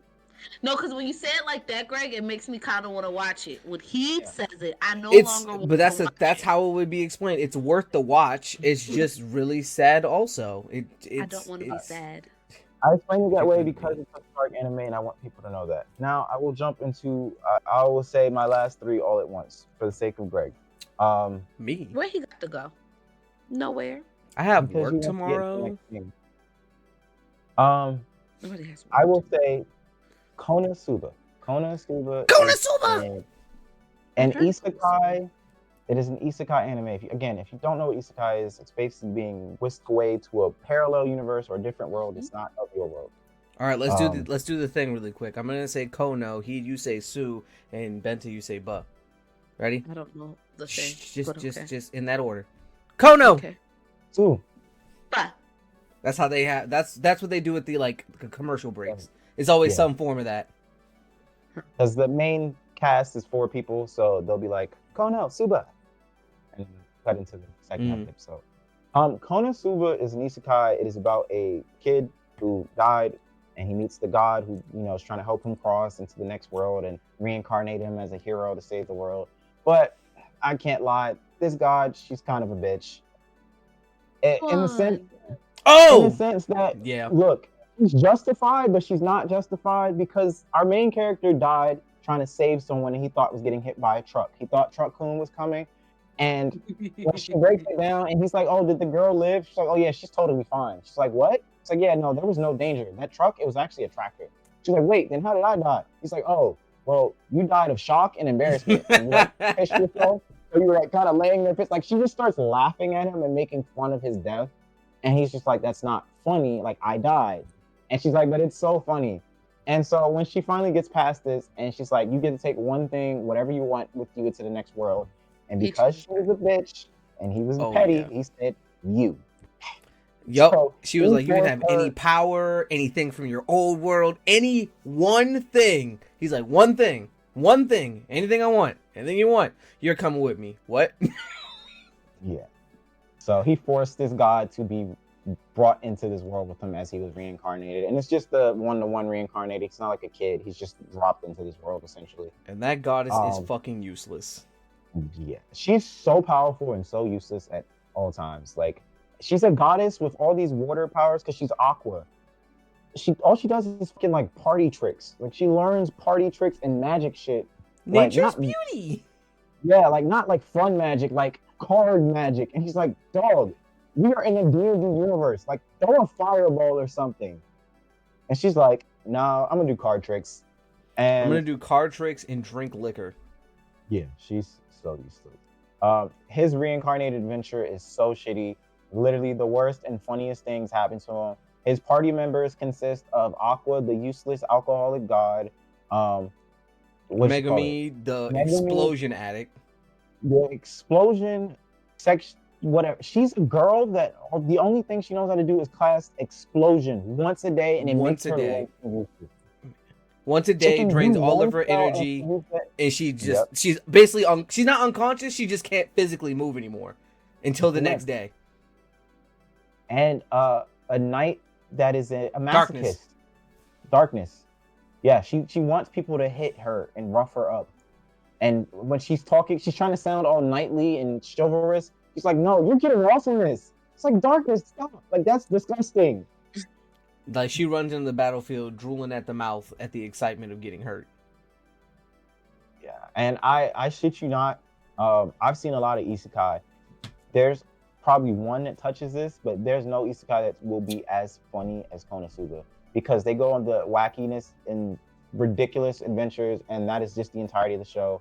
And the icing on the cake is season 2 starts where all of the fucked up shit they did to the townspeople in season 1, they are on trial for it in season 2. That's how it starts. Granted, they're heroes, but that's how it starts. They're on trial for all the fucked up shit they've done in the past. Everything they do comes to haunt them. Like in a normal show, it's like, oh yeah, we blew up that castle. Someone's like, that was my fucking castle. You're gonna pay for like this. How Family Guy cutscenes happen. Mm-hmm. That's how they do shit, but it stays. Like Cleveland's house getting blown up. They're like, no, Cleveland's now homeless, and you have to deal with that because you blew up his house, and he's mad. So he's suing you for all that you got. So I know we just paid you, but we gonna need that back and then some. Yeah. It's like, oh yeah, like we gave you the reward for this quest, but you blew up his house, and now he's suing you, so he's taking your whole reward. So they go from being rich to being broke like a fun. lot. It's very fun. Yeah, it's like very fun. You'll enjoy laughing. The last season wasn't the best, but I think there's 3 seasons. Yeah. Mm-hmm. Another one that I'll touch, another isekai. It is called Eminence and Shadow. Like I said, these are going to be funny. Eminence and Shadow is about a kid named Sid who, I shit you not, he's a regular high school kid who has an obsession with being a background character, but also being like Batman. Like he relishes the idea of being Batman and not Bruce Wayne, but just a regular nigga in the background at Bruce Wayne's party. He wants to be those two things. So in his world, he goes out with fucking crowbars and batons and beats up criminals at night because he learned all types of kung fu and shit. And he goes to school the next day and is just trying to be like a background character.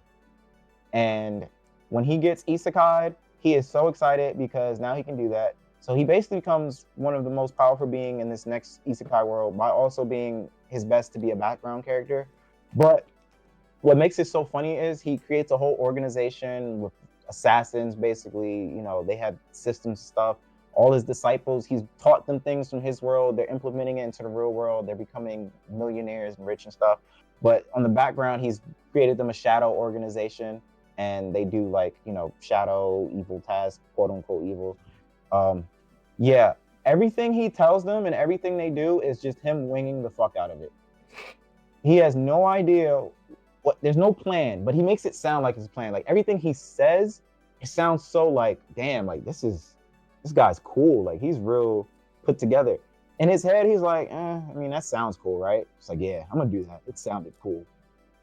So I am atomic. That's all I gotta say.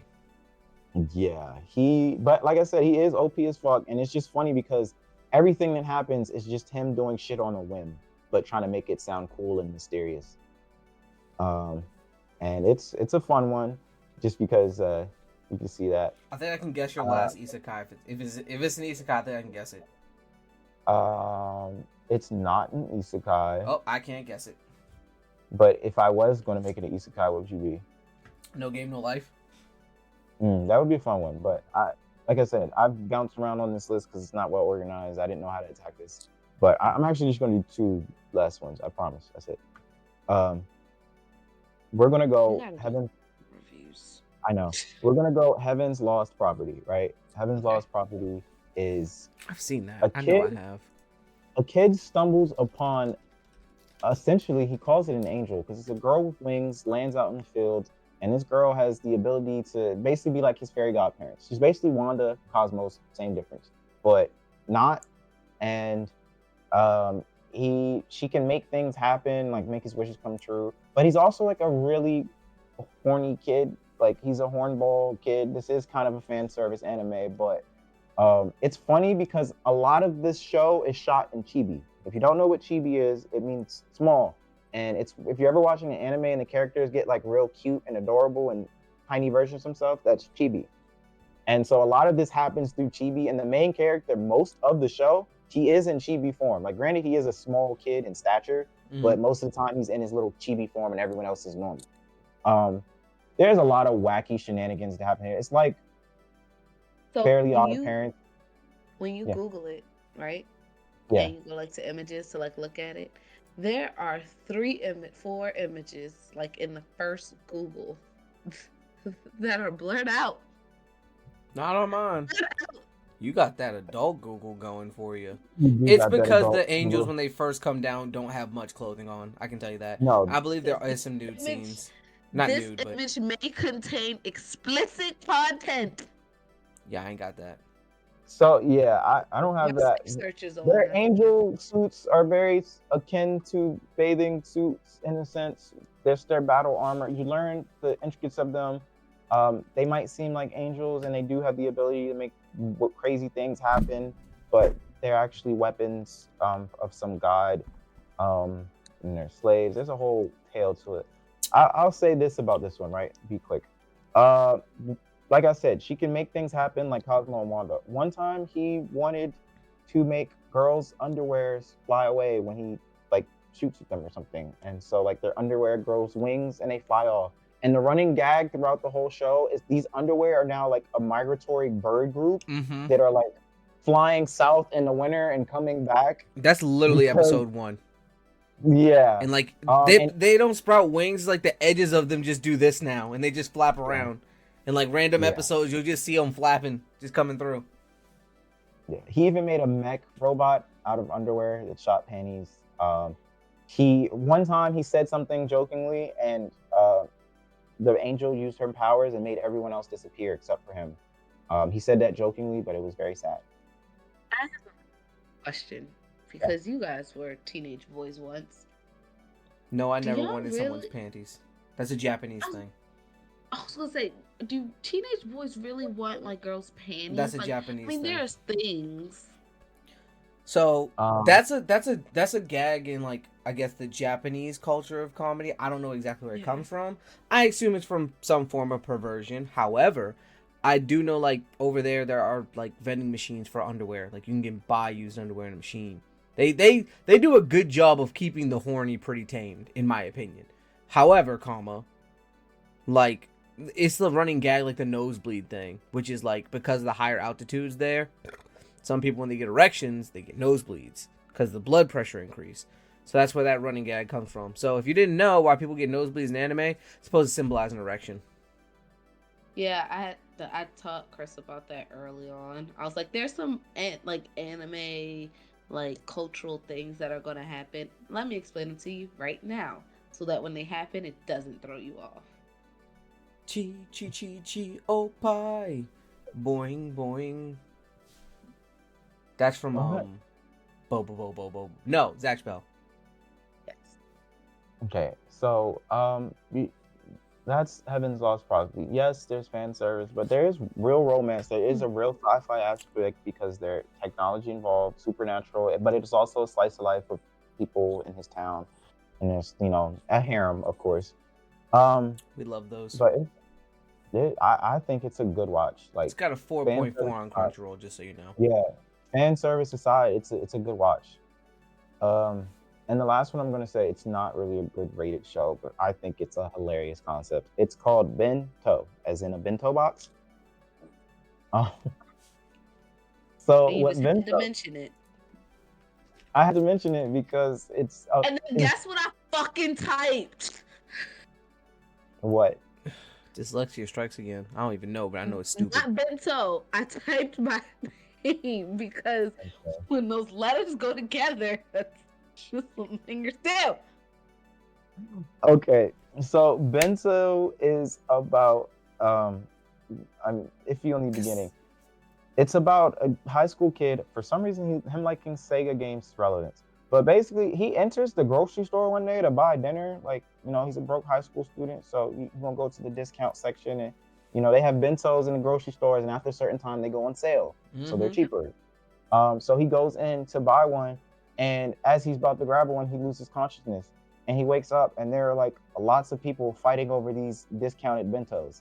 Come to find out, there's a whole I don't know what to call it, a ring, a world of where when people wait for the bentos to go on sale and fight over them, like really scrap in the grocery store over them.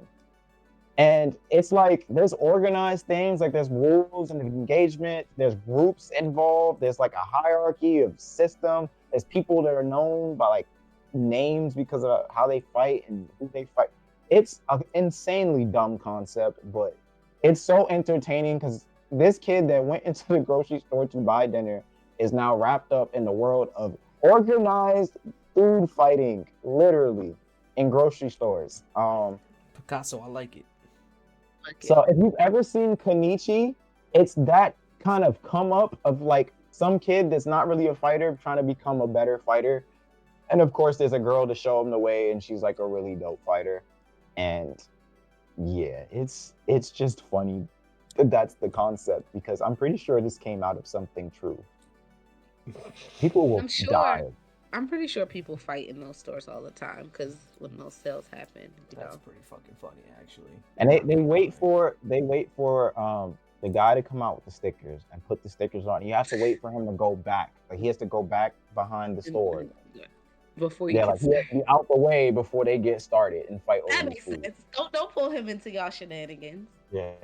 But like, imagine being a cash register in the store and you're scanning this dude. And he got a black eye and his nose is bleeding, but he's like, "But I got the salmon roll." Like, I don't get paid enough to care about why you have a black eye in my store, sir. Get the fuck out of here. But it's like everyone has like a black eye and they're beat up, and you heard this happening.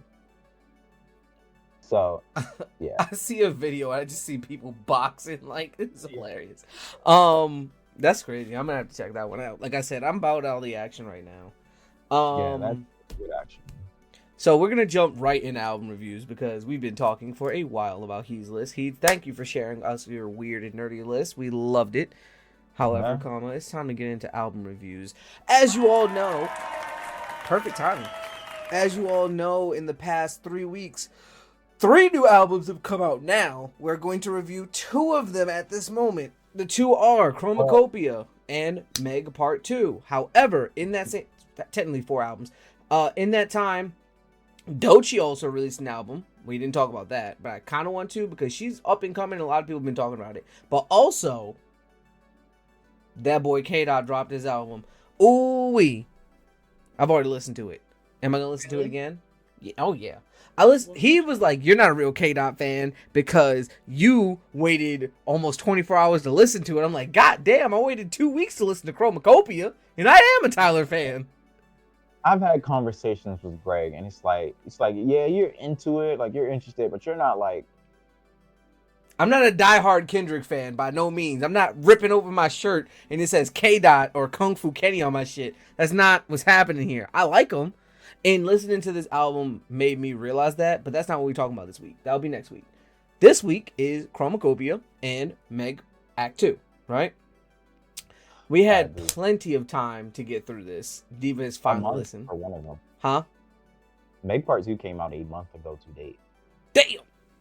I blame Diva. So like I said... It's my fault. It's my fault. So we're going to go through this. I'm not trying to sprint through it, but I do want to speed walk through it.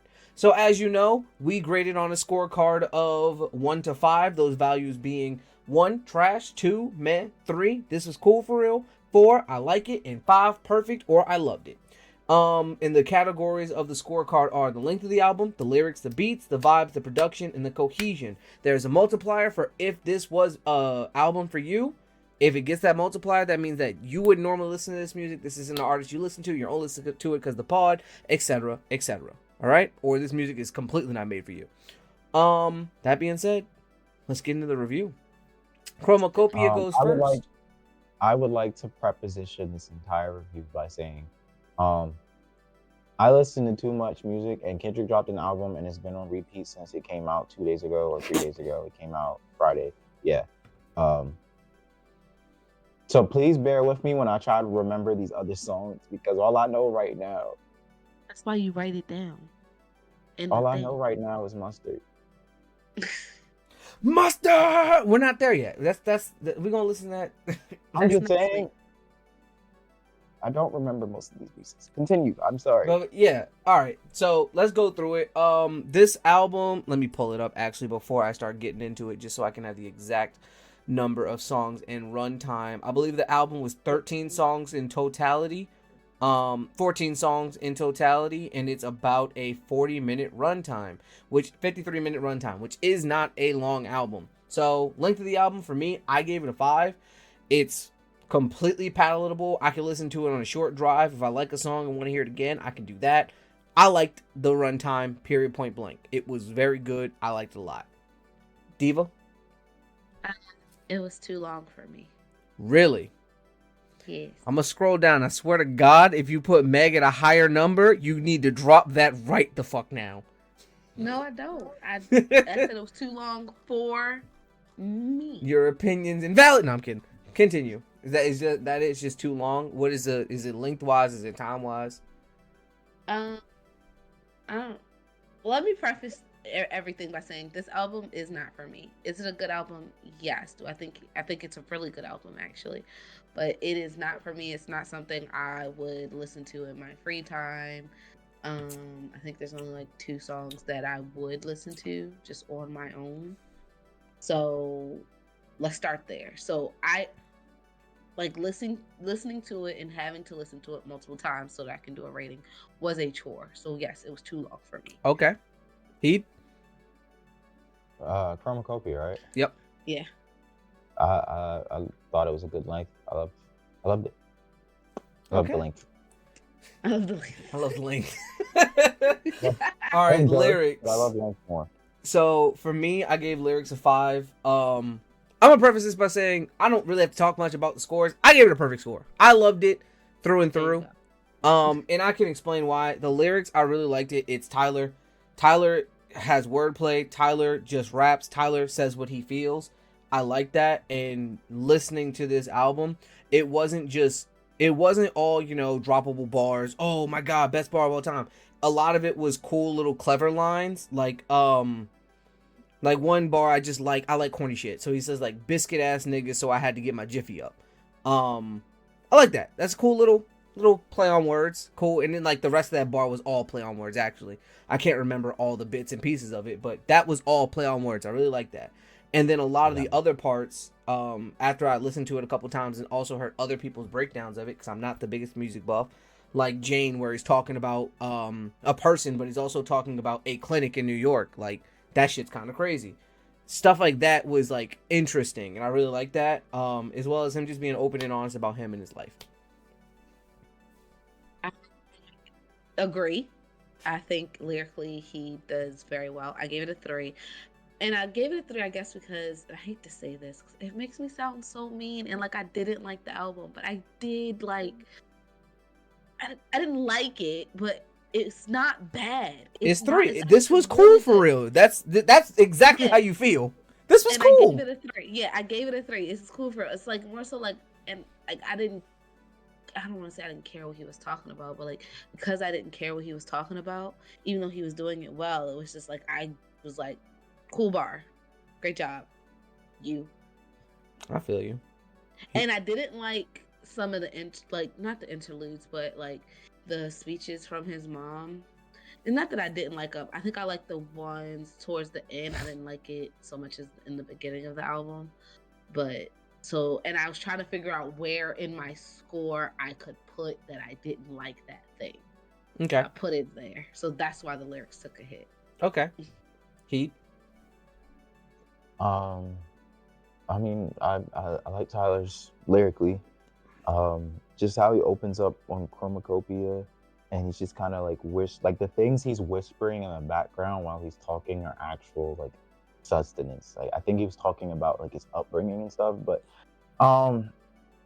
overall, like just the ranges he hits lyrically on this, because he goes from outside music to like love music, and just the tales of what he's talking about, and fans, and how he feels about them, and how he's saying fuck other people and talking about himself. Like I thought it was great. I just was in love with this one.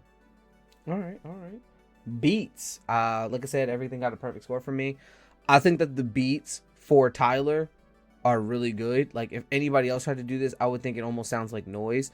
But I know Tyler really likes synths. I know what he's going for in almost every song. I think that each one was very him, but they had their own flavor that matches the song. Example, Sticky. He said he wanted that to sound like an HBCU was playing a marching band song. He's like, I hope that... He said, I hope an HBCU does it. Dog, 2 days after the album came out, Morgan State was already on that shit. Crazy. Loved it. No, somebody else did it first. I won't give them credit. Okay. I don't know who did it first. I'm just saying that's the one I saw. Was It was like, it wasn't 2 days. I'm exaggerating, obviously. It was like a week or two afterwards. But I know that Morgan State was doing it, and I saw another school was doing it as well. But my school, my alma mater, I know they were doing it, and I fuck with the marching machine. So I'm always going to shout them out.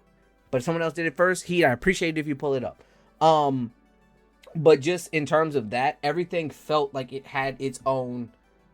It felt specific to that song. It didn't feel like he made a beat and then had a rap and then just rapped on the song.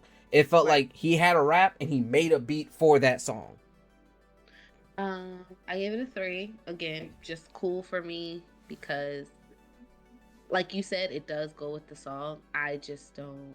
And y'all can say, but Diva, you don't get it. I don't. And that's okay. And that's okay. And I'm okay with that. Let's stand on business with it. Don't sound scared. It's okay. Jackson State. I ain't scared of who? I ain't scared of not one of y'all. Jackson State. Jackson State. So shout out Jackson State for getting on that. But you ain't the marching machine, dog. Yeah. Sorry. I ain't scared of not one of y'all. So let's start there. But yeah, it was just cool to me. Like I feel like every song, like every beat went with what he was talking about. But again, I was just like, to me. Me. Okay. And my ear holes. He beats. Beats. Yeah, he played with a lot of different instrumentals on this. Like I said, he touched a lot of different vibes, and I gave it a perfect on the beats, because that's not easy to do, to have a cohesive album that touches a lot of different like levels of vibes, if that makes sense. I feel you. Then that's the next one, vibes. I like the vibes that it was going for, although I can agree it was a little all over the place, and like you said, touching everything. I think that generally speaking, it always kept even the harder subjects upbeat, like he gave it his own little sprinkle of flavor with all the subjects he was talking about, from how black people change their hair to having to deal with an abortion and almost being a father when he's not ready, to his understanding of himself and the fact that he's not a monogamous person and just wants to have fun and doesn't know if he'll ever have kids, to just having that in the school rap battle type shit with Sticky. Like it was vibey. Like I can listen to each of those in a different setting and still feel relatively good. Diva? I gave the vibes a 2. Again, it's not my vibe. But also, like the best way to word it is just not my vibe. Like it's nothing that I would vibe to, and again, it just wasn't for me. And I hate that because I think it's a really good album. Like I think it's really good. It's just I just would never. I would never go back to it. Okay, which is weird. HD. The title is chromacopia, made up word, but the chroma just talking about the arrangement of colors or something like that, connecting the colors. And that's what I feel like. That's what he was going for, and he achieved that goal because he's showing you a lot of colors of himself and different topics, like Greg mentioned, and it was beautiful. I loved it. It's like I said, it's hard to do an album where you're jumping from topics so like abruptly and it be cohesive. Like I can listen through and be like, okay, I see the story being told here. It's not all connecting, but it does connect in the grand embodiment of Tyler the Creator.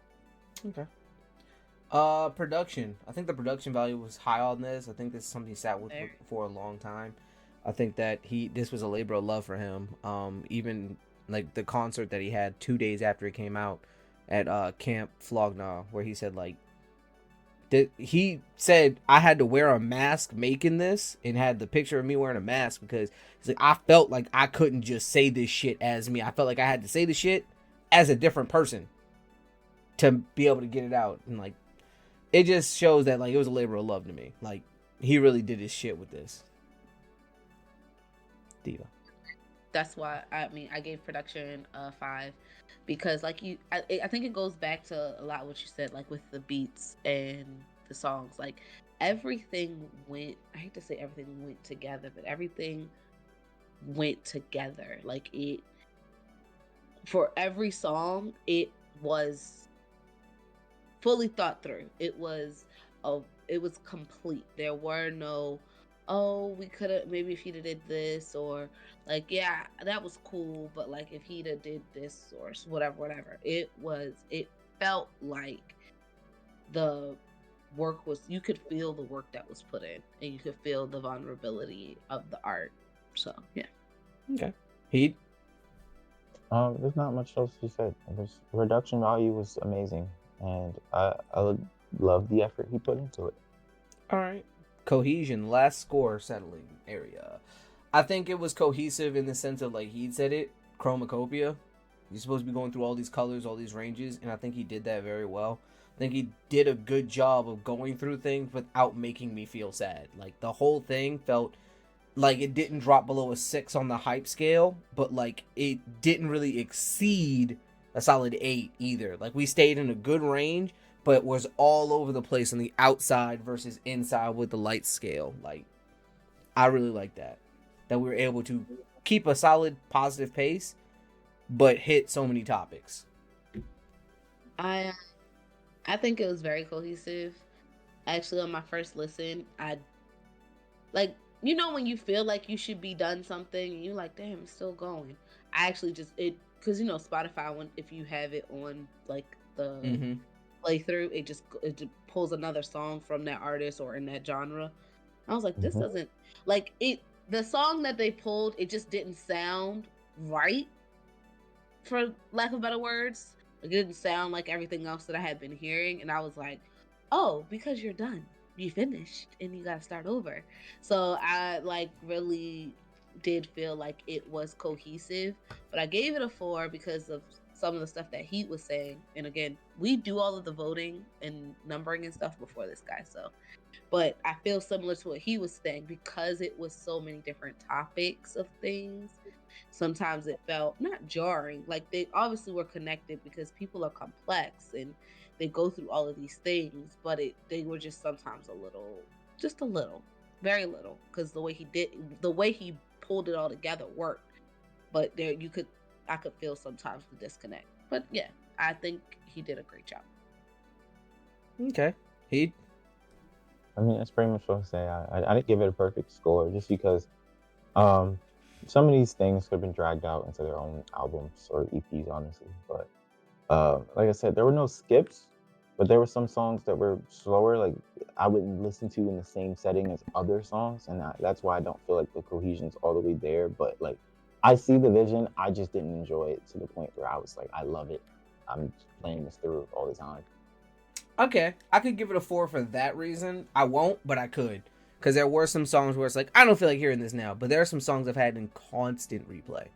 But going to the final scores, just to run through them, that's a 30 from Galaxy, I believe a 20 from Diva before the score adjustment because she said this music was not for her. So with the 1.25 multiplier, it puts it at 25. But just so you know, 20 out of 30 is not bad. That is a 67 repeating, which isn't bad for someone who this is not for, in my opinion. But going for it, she upped it to 25 with the multiplier, and he, without the multiplier, saying it's for him, 28. Overall, I think that's an average score of about a B+. From us. On the hype meter, the vibes graph chart, I put it a little bit towards outside party music. Not really, but kind of, sort of. I could see a lot of these being transitional songs for a DJ. Not all of them by any means. About 4 or 5, no. About 6 or 7 of the songs on here, I could see being transitions to other songs. That's why I said it's kind of outside, but it's definitely up there on the hype. Second to highest. You guys? I put Lights Off at Home. Kind of more so actually on that side because it felt very vibey to me. Mhm. This is the kind of album I guess I would imagine people either like smoking to, or like if they were doing work, like especially like I'm working on the deck right now. If this was something I was listening to, this would be something that I would put on while I'm working on the podcast deck. If I didn't want visuals, if I just wanted music playing, like if I was working or something like that, that's really how I felt about this. And then it's like I put it lower, like kind of towards sad, not on the sad side. It's still up in the hype side, just on the Lights Off at Home, because I really feel like this is just something that you put on while you're working, while you're driving, for sure. Like this is definitely like an album that I would imagine Chris listening to, like on our drive home. Like this fits Chris's vibe a lot, like Chris listening to on the drive home. Where not me. So yeah. Heat? I think that other G is mine. I don't know why I did that. Lol. But yeah, like a lot of this was hype just because of the production and the instrumentals. But I don't see it much of an outside thing. Like outside of Sticky and maybe Chromacopia, I don't really think most of these songs would be played outside. Like Greg said, maybe transitions for some parts, but Exactly. overall, like this is in the house and just kind of chilling outside of Sticky. And then Chromacopia, I don't know, the marching gets me so much. I would play that anywhere. I don't care. I fuck with the Martian. I don't know why either. I just really fuck with it though. All right, just my quick breakdown. I said pause. Gotta pee before we break down. Oh Lord. We've been We've been going doing for this, 2 yeah. hours. Yeah, Okay. that's And my I'm on my fault. second Sorry. bottle of water. No, it's I'm okay. You sorry. did a great job. Look what No. happens when you host and you said you're always asking, how do we always get this far? This is how. No, I probably could have organized my thoughts better with that list. I was kind of picking and choosing some things that were easier to explain outside of some ones that I really like. I have to do better at Durarara. Like that is a really good one. I watched it and you didn't mention nothing about how they were in gangs either.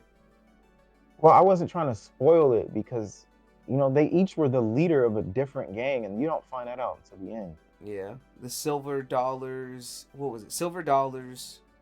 Yellows, somethings, and then like the obsessed mind control ones. Like it's hard to not say things that are spoilers about that one because a lot of stuff you do discover through watching it. Like you're not. That's where privy one of to. my favorite fucking clips comes from when he punches the dude out of his pants. Yeah.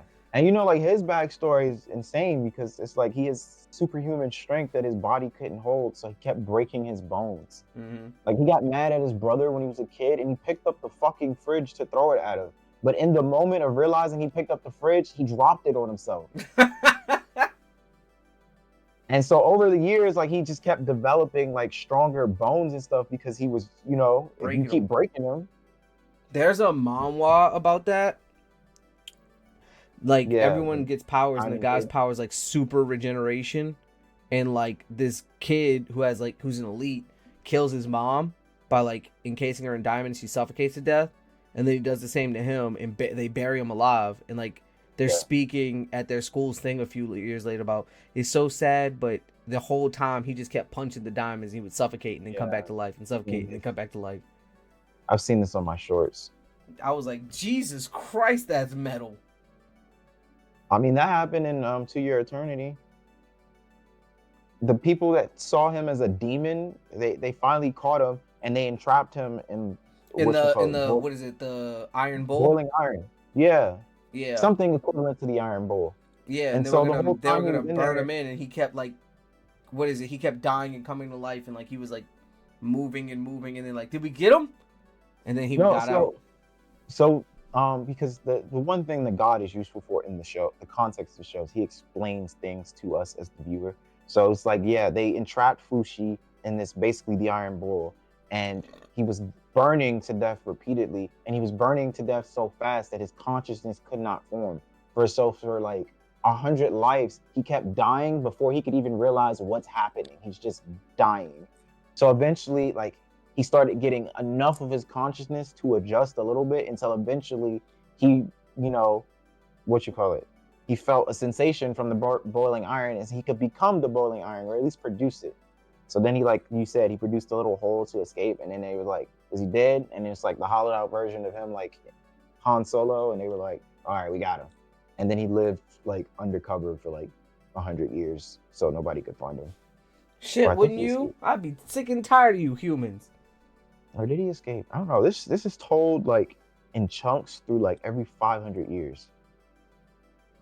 Except for the first one, I think it's like 50 years. But yeah. And then the secret to his thing is he can actually bring most of the people that died with him back to life. Yeah, you told me about it. Yeah. He's a really sad one. Like, it's up there with Doro, but Jesus. That's why I can't explain it the way you explain it, because I have to make people aware that this is sad. Like, there's not much joy in this. It's just a good watch. All right. I don't remember where the stop is, but I'll remember that we did this. All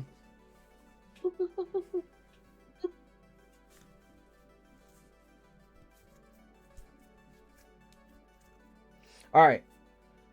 Getting back into it. So just a quick breakdown. I just said for my reasons, I said my first perfect score. I've always been a Tyler fan, but not like this. Every song on the album was good, and I tried not to like some. Like listening to it, I was like, I'm not gonna like this song, and then I did, and that's what made me mad. But that's what showed me that I really loved it. And I was trying to hate, but it was like just how some songs start. You'd be like, oh, I'm not gonna like this, and then I fucking loved it. I'm like, oh, this is dope. I said I love the length, the message, the features, the beats, all of it. Good job, Tyler. Songs added, 11 out of the 14, 12 now. But the best ones I have are Balloon with Doechii, fuck with her. Ratatata, I really like that. I Killed You, the one talking about hair, and Sticky. He told me when he first listened to it, like, you're gonna like Sticky, and he was fucking right. I do. Sticky. Stinky. Am I supposed to go next? Sexy Red said it. You can. And I'm a quoter. I don't fight for my respect. Bitch, I fight for dick. Fa fa fa fa fa fa fa fa fa. Finna wreck your shit. That's crazy, by the way. But it sounded nice. It got the people going. It got the people going. It was provocative as fuck. Indeed. You can go ahead. This is Tyler's seventh studio album, and I think there was a gap of like 4 years between the last one. The first time I ever listened to Tyler was his fifth studio album, Igor, and I loved the fuck out of Igor. I thought that was such a beautiful piece of art, and for some reason I never did go back and listen to the rest of it. I just kept listening, not the rest of his catalog. I just kept listening, and then I skipped "Call Me When You Come Home." Like heard some songs, but I didn't really hear it. But this, I love this so much.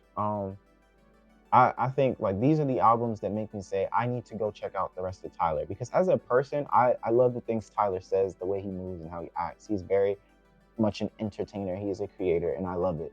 And this was hands down a beautiful piece of creativity. So You would really like Flower Boy, because Flower Boy, he even describes this. Flower Boy is a less refined version of Igor. So he was upset when people liked Flower Boy more than Igor, because he's like, this is everything Flower Boy was, but focused, redefined. Yeah. Everything before that might be a little shaky, because that's, I'm not gonna call it old Tyler, but that's when he's still a little bit more of a wild child, in my opinion. Says a lot more things for shock value. However, Yeah. I still like it though. Like, his raps are fucking great. Period. Yeah, like I know there was that one part in there where I saw a video and they were talking about, maybe it was Flower Boy, where he was basically talking from the perspective of a fan wanting in. So yeah, I want to be on the inside. I want to see what your house look like, all of that. And then like on Nord, he's like, I'm tired of all the fans. Like they just be doing annoying shit. Like it's like, damn, you finally made it. Now you see how it feels. You don't like it. Yeah. But he's always been like that, because I listened to a song by him a while ago. I forgot what it was called, where he was like just kind of retelling like a fan seeing him. Mm-hmm. And it was like a whole rap about that. Like, I'm out trying to get tacos and the ice cream. Can you leave me alone? But We've I think it was the last pod actually. We talked about Tyler the Creator and how he's just a creative. Like he was put on this earth to just create and make music and make shows and make things and just be artsy, and it's just who he is, and you see it in him and in everything he does. Now, my description, I said it's very vibey, but not my vibe though. I like Sticky, but Glow. I was like, when Glow hit, but when Glow came on, it was when the beat changed, and I was already like, the song just kept taking you up and up and up and up and up, and so when Glow came on, I was already writing like, I like Sticky, and then I was like, Lit ass bitch. Oh fuck. then like I had finished writing it, so like I kept this open while I was working, and I would just write my notes as I was going, and then I was like, and what? I was like, oh, you wanted me to like this song, didn't you, Tyler? Like you made this song for me. And then I don't like his singing, so I think it's Tomorrow, and it's something else that he had on there. You didn't like Balloon? Oh, you said Balloon surprise hit. I didn't get there yet. Yeah, that where he's singing, and I was like, Tyler, we could got somebody else to do this. Please no. It's okay. It's okay. It's okay. It's okay. And it just You must have really helped out. Hope you find your way home. That must be the other song where it made me want to just stop and just like be like, Greg, I can't do it. Like I can't do that. You were at the end. That's crazy. Right. And then I saw the like song number, and I was like, okay, just do it, just finish, you got this. Yeah, Balloon surprise hit. Like I think when it started, I was like, here's another one that like that's how I was when I heard it. I was like, dude, I'm like, I'm not gonna like this. And then they started rapping. Like, oh, I like this one. Like I like it, and I was excited because I wanted to like there's other songs that I wanted to like I wanted to like, and I was like, well, I was like, I don't like it, like, and I was like, I feel like I should. It was one of those times where it's like, I feel like I should like this, or like I feel like this is good, but I don't want it, like, yeah, I don't like it. So but I like, again, I see why people are fans. I see why people get mad when he does not win things, or when he gets looked over, because he is a great creator, but he's just not for me. That being said, I agree with you, because like Igor's when he tried to get into pop. He said that, like, he was like, I'm not gonna joke around no more. I'm gonna be serious for a little bit, and I'm gonna make this pop music and show y'all that I can make pop music. That's what Igor was. And then his next album too, because they keep putting him in like urban pop. They won't just put him in pop. They'll like say it's always something urban or rap, and he's like, this is pop music. Yeah, no, I don't think it's not pop music. I don't know why they do that. They don't want to give him the category. Yeah, and I get it. They probably don't want to give it to him because they want to give it to some bigger name. But I think he's one of those, like, this album is one of those things. If I was watching an award show and he was up for like a major category and won, I'd be like, okay. Like, I probably didn't listen to it. It probably wasn't for me. But yeah, I agree. He probably won. Here's my thing. I really just don't like how they treat him and his music, especially because he will say this all the time. I am not someone who's played on the radio. I am someone who, you know, my music and people play my music. Period. Yeah. Basically, like, not underground per se, but like I'm famous, but I'm famous because my fans fuck with me. From like an Eminem. Yeah. And looking at these numbers, all the songs on here are double-digit millis, right? With Saint Chroma having over 100, but like 70, 50, 30, consistent 80s and 30s and 50s. That's impressive to me, knowing that these are people who are just listening or heard from word of mouth. This isn't, I heard it on the radio, I want to go check this out. Yeah, and you're not going to. And the crazy thing is, you're not going to, because, which is crazy, because a song like Sticky on the radio, that would go nuts on the radio. It's going to go crazy. It would do numbers, but they're not going to play him because I don't know what they have against him, but they don't want him to win, which is sad because he deserves it. He is talented. That is talent. Mm-hmm. Yeah, you gotta chop this one up, That's a clip right there, but it's like parts all around. I don't know what to tell you, dog. Nah, he's talented. He's a talented soul, man. He is. I hope we get to meet him one day. I'm putting that on the universe. He's very antisocial, but like, I'm hoping I can meet him. Not fuck no, that's crazy. Oh, I almost put no on here. So let's get into the next part. Megan, Act 2. So I want to preface this by saying, going into this, I was terrified of what I call bad bitch fatigue, right? You can only hear artists or a group of women call themselves bad bitches so many times before it starts to be a buzzing in your ear. Megan has released an album this year. 2 albums this year, actually. One at the top of the year, one in the middle of the year, before her tour, and then one now at the end of the year. It's a lot, Meg. It's a lot. I need some time. But I am still happy that she released music. That being said, if you guys want to preface with anything similarly, go for it. Preface with something similar. Mm-hmm. I really think this album, I hate to say it like this because it's not a bad thing. This is the B cuts. This is the stuff that didn't make the album. Like, this is back in the day, young children. Oh yeah, the B-sides. You used to buy CDs, and there used to be 2 CDs. And one CD was like the main CD, and that's the one that everybody listened to. That's the song you all knew. You had the second CD, was the B-sides, or if there was a tape on the other side of the tape. Mm-hmm. I'm get started on the tapes now. I'm really taking it back, showing my age.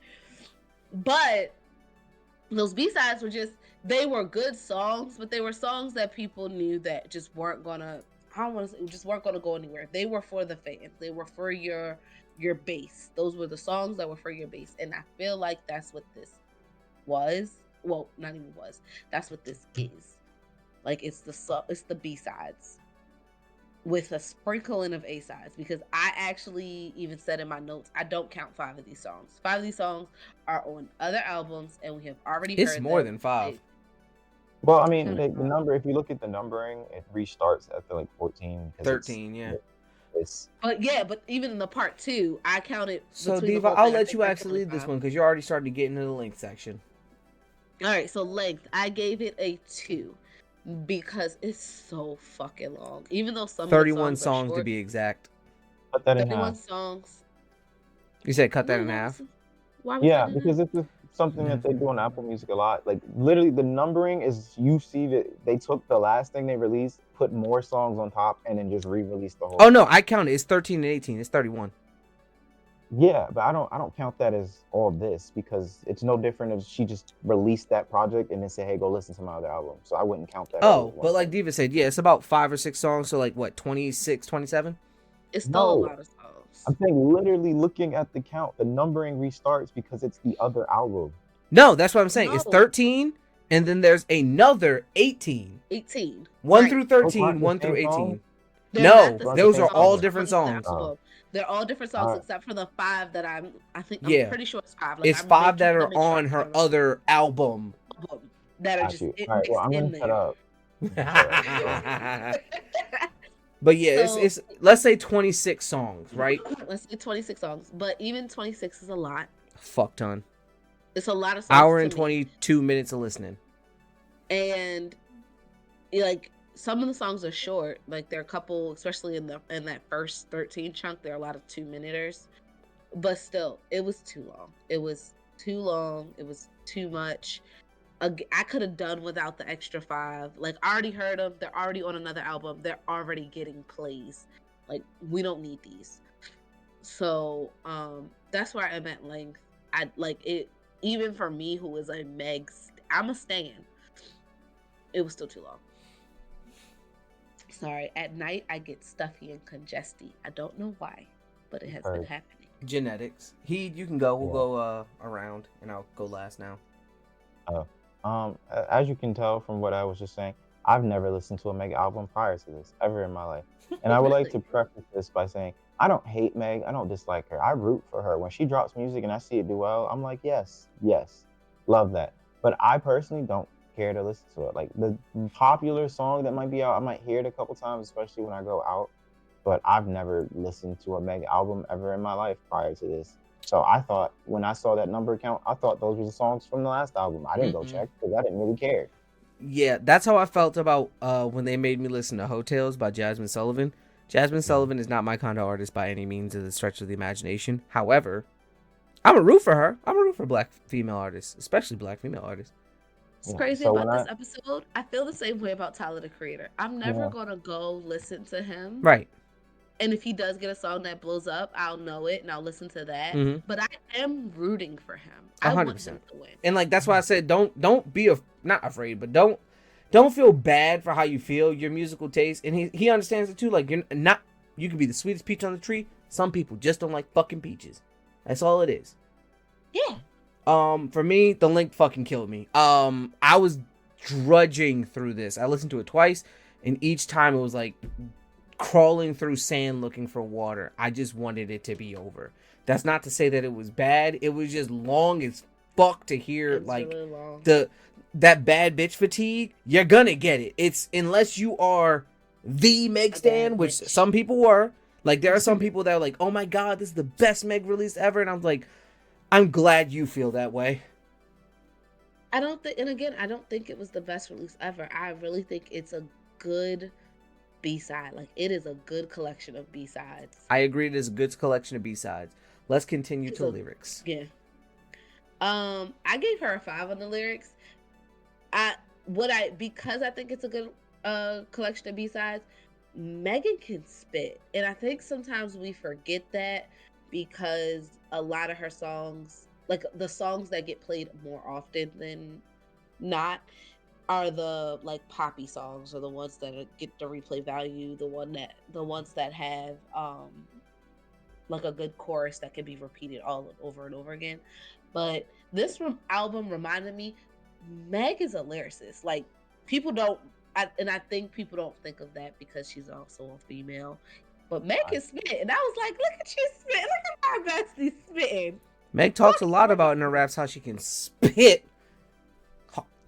on that thing. And when I say that thing, I mean the track, nigga. Get your mind out the gutter. Yeah, so I gave it a 5. I think the lyrics, and also, not that I don't have bad bitch fatigue because I'm a bad bitch. So any song that's going to reinforce that. Did she just call me not a bad bitch? Well, we all know you're not a bad bitch. That's crazy. It is sometimes. Yeah, You have your bad bitch moments. No, that's crazy about you. It's cool. I'm gonna see you at Christmas. I got something for you. A Christmas gift, yes. It's sticky.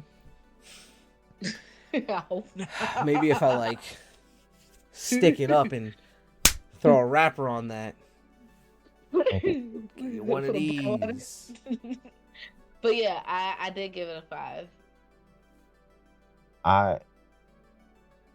I want to say this, but I know Meg can rap. I am an avid listener to Power 106 LA, and I've seen Meg's freestyle on that, and I'm like, I know this girl can rap. I've seen her rap before. I gave it a 3. I think it was Bourbon, and she switched up on the second half and really started spitting. I'm like, okay. Bourbon was one of my songs, yeah. But overall, I can't tell one song from the other because I just hear the same thing, and it's hard for me to like. I'm gonna piggyback off of that and say Bourbon, same thing. I heard Bourbon and got excited. That's what made me think I wasn't going to go through bad bitch fatigue with this, right? I was like, thank God we're gonna get spitting. I was let down afterwards. I gave it a 3 as well. Bourbon, she was spitting. She switched up the flow. She had a couple good bars in there. It was really good. I know Megan can spit. I know what she's capable of, and that's why I gave her this score. It's like, I know what you can do, and for the rest of the album to essentially be me hearing the same thing over and over again. Remember, drudging through that sand, it's like me hearing this thing over and over again. That's where the fatigue starts setting. Bad bitch, bad bitch. Bad bitches do this. I'm the baddest. No one can fuck with me. When you hear that constantly, huh? To simplify it, I would just say Meg is the equivalent to Future to me. Fair. Niggas love Future. But he don't speak like he could. Like he might have a couple verses out there somewhere. You're like, okay, like yeah, but on a day to day, I'm like, you really, if you a fan, you gonna love everything. But generally, like she make good music. She make music for the people, but most of the music for the Megans or the Stallions, whatever the fuck she call her fans. Stallions, yeah. I agree with that. I think that's a pretty accurate assessment. All right, beats. 5. Oh, we're on beats. So I think all the beats were dope. I think the beats are dope because we're judging the beats. I think the beats are dope. I do think there were some missed opportunities in the beats, and I will talk about that like in my breakdown. But like, I mean, she has good producers behind her. She has good beats, so I'm not like, there's no reason for me not to think so. And they're my kind of beats. They're bassy, they're boomy. Even the soft stuff has a little bit of like bang to it, which that's me. That's what I like. I like a soft bang. Heed, please. I'm very honest. I gave this a 3 just because I know what a bad beat sounds like, and I don't think she had bad beats. I just don't think they were unique. Okay. I mean, this is cool for real. So I mean, yeah. That's why, but I mean, like, as a non-fan, I'm not gonna go lower than 3 because I can recognize what bad is, and I'm not saying any of it's bad. I gave her a 4 on beats. I think the beats that she had was really good. Like you said, I think there were some missed opportunities in there, and that's where the point deduction comes from. Okay. Like, you could have did a little bit more with some of these. I know, like, again, I know what you're capable. It's like that teacher that's almost hard on you with your grades. Like, I know what you're capable of. Stop playing with me. Oh, you ain't never gonna be shit? Nah, you gonna be shit, but, like, you ain't gonna fake like you ain't smart in my class. Vibes. Vibes. So vibes, I give a 4. Mm-hmm. Because I started getting fatigued towards the end. So I'm like, all right. And I think what saved the vibes was Moody Girl. I think that's what it's called. Girl Mood or something like that. I have it written down a little bit lower. And it started saving the vibes for me because I was like, oh, thank God. Like, give me a little bit more sprinkle in a little bit more. Nigga, Moody Girl saved it for you? That song 17 of 18 on track 2. I know. Because it was like the end. I was like, oh, okay, like, you're not going to like bad bitch me to death, I guess. Oh yeah, the second, and then she goes to Cobra where she bad bitches you to death. What are you talking about? Cobra isn't counted in my count because I took it out. Oh. I just. But I think again, like, because I'm a bad bitch, I was in the vibe, but like again could have gotten more. Like we could have done more. I think Heat'll will agree with me because we both gave it a 3. We're not in the bad bitch, so like it. Similar to what he said. I recognize bad vibes. I recognize vibes that don't match a song, right? And it wasn't that, so I had to give it a 3. So you aren't a bad bitch, is what you're saying. Not this kind of bad bitch. Not a rule number 1 bad bitch. I ain't that. I ain't never been that. Hey, you know, are we talking about beat or vibes? They get the same thing for me. Like, beat is more sonically. Vibes is how you feel. I feel like one's a little bit more objective than the other. I'm gonna go ahead and change that. He gave it a 1. I can't give it a 1. I had to give it a 3 because there are some songs I actually vibe with. There's a lot of songs I'm not going to save, but there's some I actually vibe with. And I didn't resave songs I already had saved. So, Same. Let that be known. Production, I gave a 5. Like I said, I think I gave Beats a 5 too. Because, like I said, I feel like it was well produced. I think we may need to change production. Because I think it won't be often that we are critiquing someone who has bad production. Well, see, you say that, and I promise you, as soon as you want to change it, and then next one we do, not Kendrick, but next one we do is going to be. I see your point, and they have the money, and that's why I think we should be maybe a little bit more critical. Because if you have the money to pay for a top tier engineer to make sure this shit goes through correctly, I shouldn't be able to like if we did Big X the Plugs album, I promise you my production wouldn't be a 5 because he's still kind of not there yet. Okay. So let's leave. But someone who's on their 7th studio album, their production's gonna be there. It should be there. That should be a guaranteed 5. We'll figure it out. When I hear the word production, I'm thinking about how the instrumental sound with the voice, right? Mm-hmm. I think most of the albums that we're going to review, because there's a lot of albums we don't review. Most of the albums we're going to review, production is not going to be an issue because they're going to fit the sound. Hey man, we can take off a 5 per section. Some people's score are going to be fucking hurt. But I mean, when we're talking production at this point, we're not professionals. I'm going to base it off of vibes, so everything's getting negative marks on some of these things. Fair enough, but like you said, we are professionals. Fuck no, it wasn't for you. I skipped ahead. I mean, other part was cohesion. I don't think this was cohesive at all. I don't think this was cohesive at all. It wasn't trash, but it definitely wasn't cohesive. I think I gave it was cool for real because it goes back to me. I treated it like it was just a collection of B-sides. So I was like, oh, so we put all the B-sides together and you gave it to me and now you're making money. So here's the thing. Okay, thank you. The cohesion, I didn't feel like there was cohesion because it felt like I went from, not calling Megan a bitch, but I'm saying this in a general term. It feels like I went from bad bitch to sad bitch to mad bitch to I'm that bitch. And that's a lot of bitch. But it all encompasses Megan. And I'm like, that makes sense. And that's why I can't give it a 1. Complicated. And I'm glad you enunciated so well. I will go through and clip that out. I calling Megan a bitch. Got you. That's crazy. It's crazy you talked about my best friend like that. I hate you so much. Oh God, that's funny. Oh man. Woo. So I gave it a 24, which isn't high. It's on the lower side. It's lower than my Kendrick score. I mean, not my Kendrick score. We're not at Kendrick yet. I'm so ready to listen to Kendrick's album. It was good. It's lower than my Tyler's score, which I found interesting. But it is what it is. I was honest. Tyler made you feel like more of a bad bitch. It's crazy. Well, Tyler got the multiplier. Did you adjust your score at the bottom? I think it lost 2 points.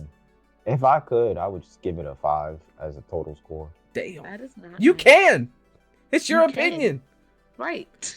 If you do not fuck with this music, let the niggas know this is not for me. Well, it's actually impossible for him to get a 5 because we would have to give him a multiplier. So Well, I mean, 1.25 times 5 is still only what? Fucking 1.25? Look, I don't know, man. Don't worry about it. He's giving it a failing grade. It's not his type of music. I gave it a 19 out of 30. No multiplier because I usually do listen to Meg. This is an artist I do listen to. But like I said, I think it's more the fatigue, if anything. If this was released as two different things and we went into 2025 getting this, I'd feel differently. I guarantee you. But right now, I'm tired, Meg. I'm exhausted.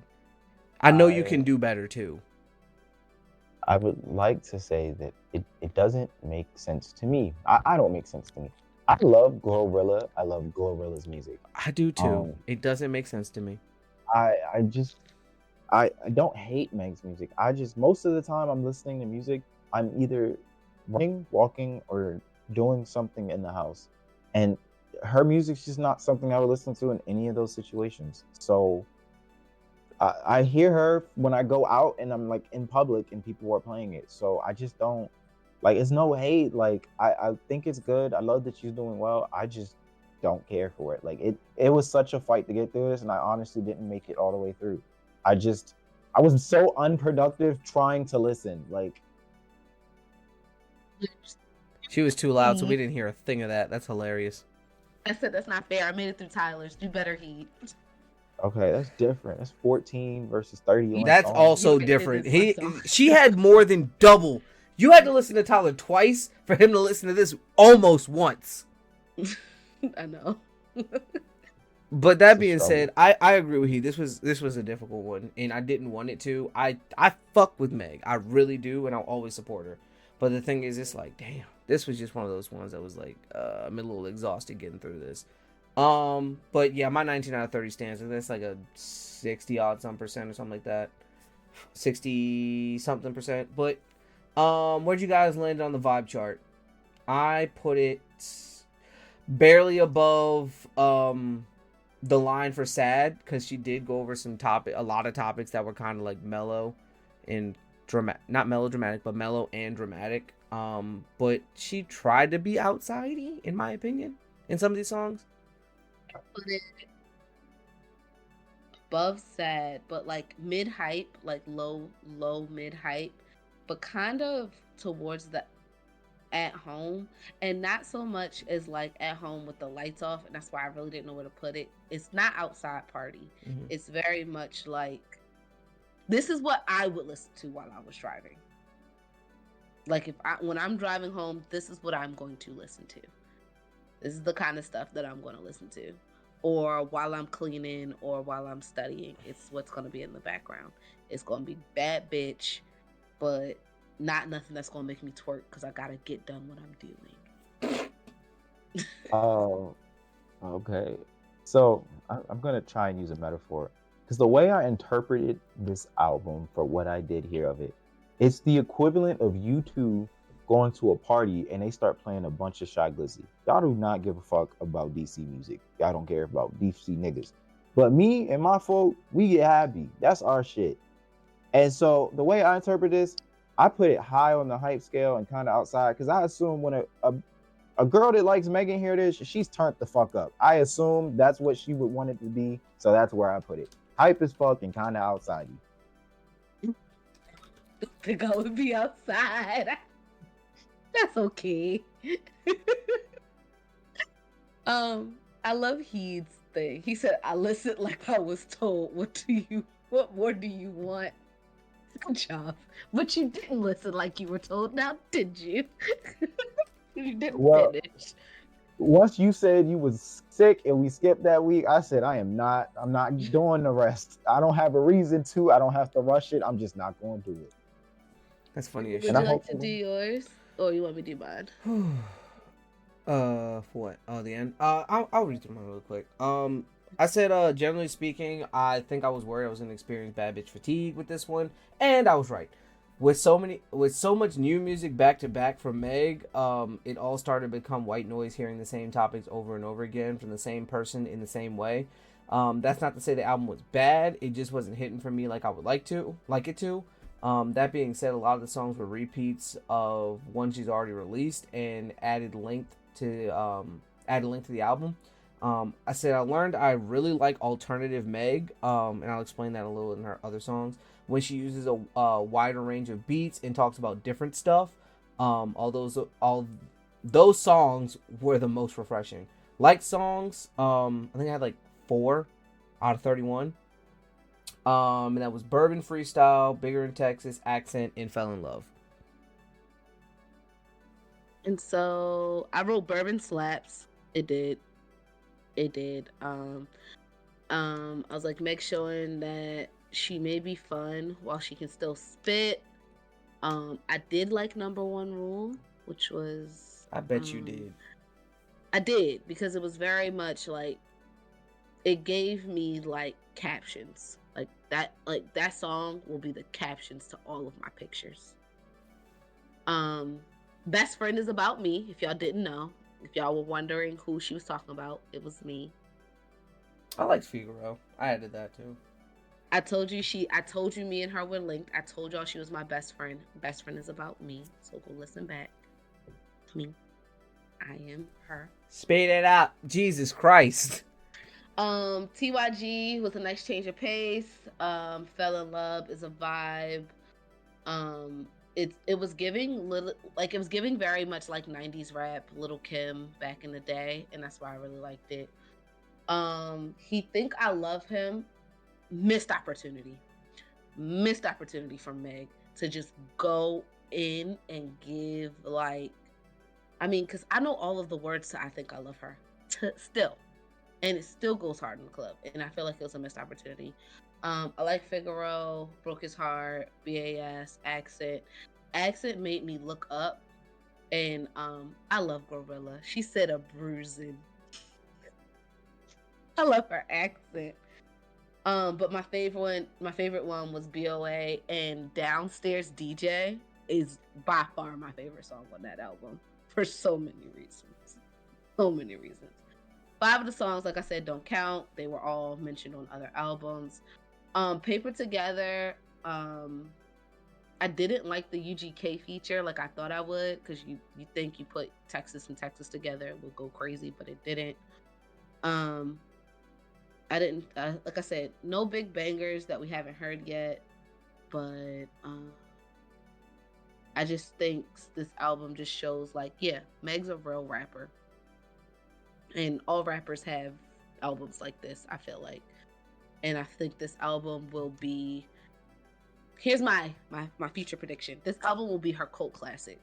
Like, years from now, I'm serious. Years from now, when she retires, this is going to be the album that Meg stans are like, I want to hear a song from this album. This is a Meg stan album. It's not for everybody. It's not for y'all. It was for the stans. Okay. So, yeah. Cage, you muted yourself. Yeah, you did. You gotta remember that, big dog. Or did your mic die?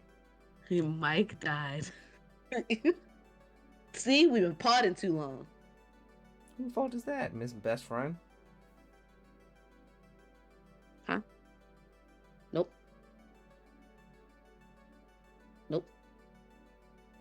No more heat. He's gone. Look at the thing. It was blinking. I don't. Raise it up. Is it links? I don't know. Oh, it's muted.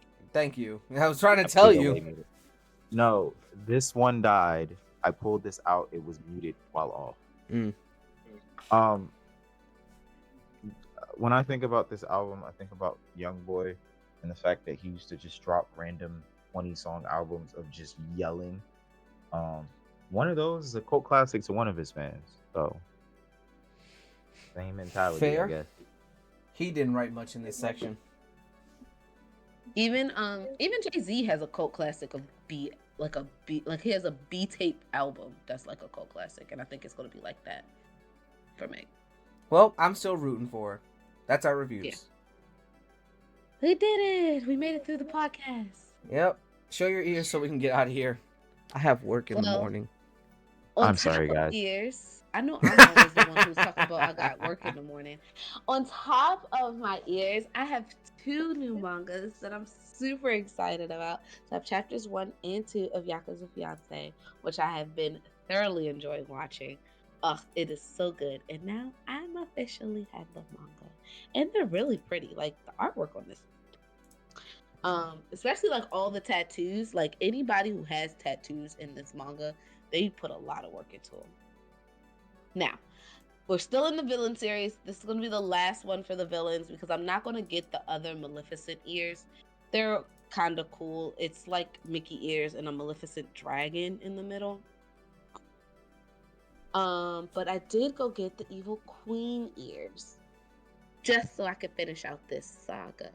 So it has like the the poison apple for the ears. It has her crown and then her purple bow. And the bow, so the mini bow is like velvet, and then this one is like a glitter, well, no, sequence bow. That's what it is. And it has her crown, and then the side is that pleather. And then, so I thought they were really cute. So this is the last one of the villain series. The back is plain, there's nothing there. But the last one of the villain series is the Evil Queen. And so the next series will be the Disney Eats series. So every month they came out with ears for the Eats series this year. So it'll be different food for every month. So get ready. Food as ears. Interesting. Yeah, we'll see.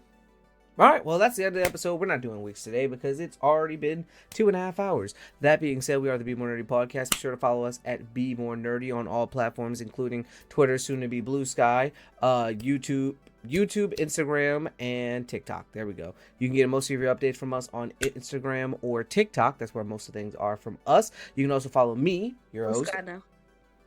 Huh? Yeah. When this episode comes out, Blue Sky will be as frequent as those two. Boom, and we're gonna be uploading there like a motherfucker. But my point is, you can also follow me at Mr. Space Away for my personal, or Galaxy Greg underscore for all my podcast related posts and gaming related posts and any other cosplay related things. I'm on Instagram, Twitter, Blue Sky. I'm slowly leaving Twitter, but Blue Sky and TikTok and Twitch.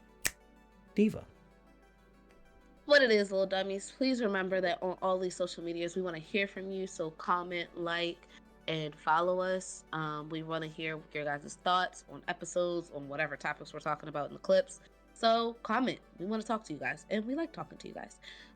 If you want to talk to me, you can follow me at the Diva X? Yeah, it's the Diva XOXO for all of my nerd content.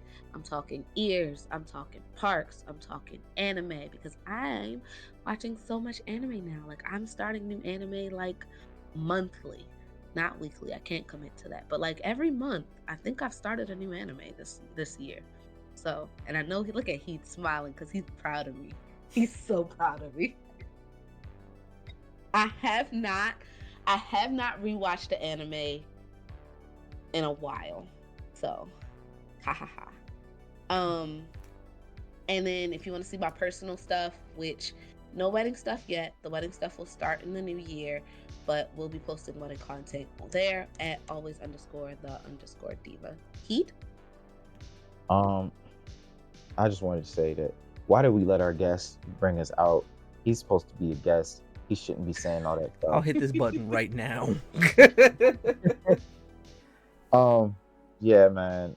You know, y'all stay blessed. It's me, it's your boy HD, man. Just follow me at HD_no N0_TV.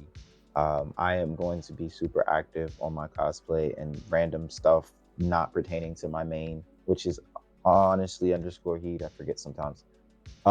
Working on some stuff. Anime Frontiers happening in I think like a week and a half.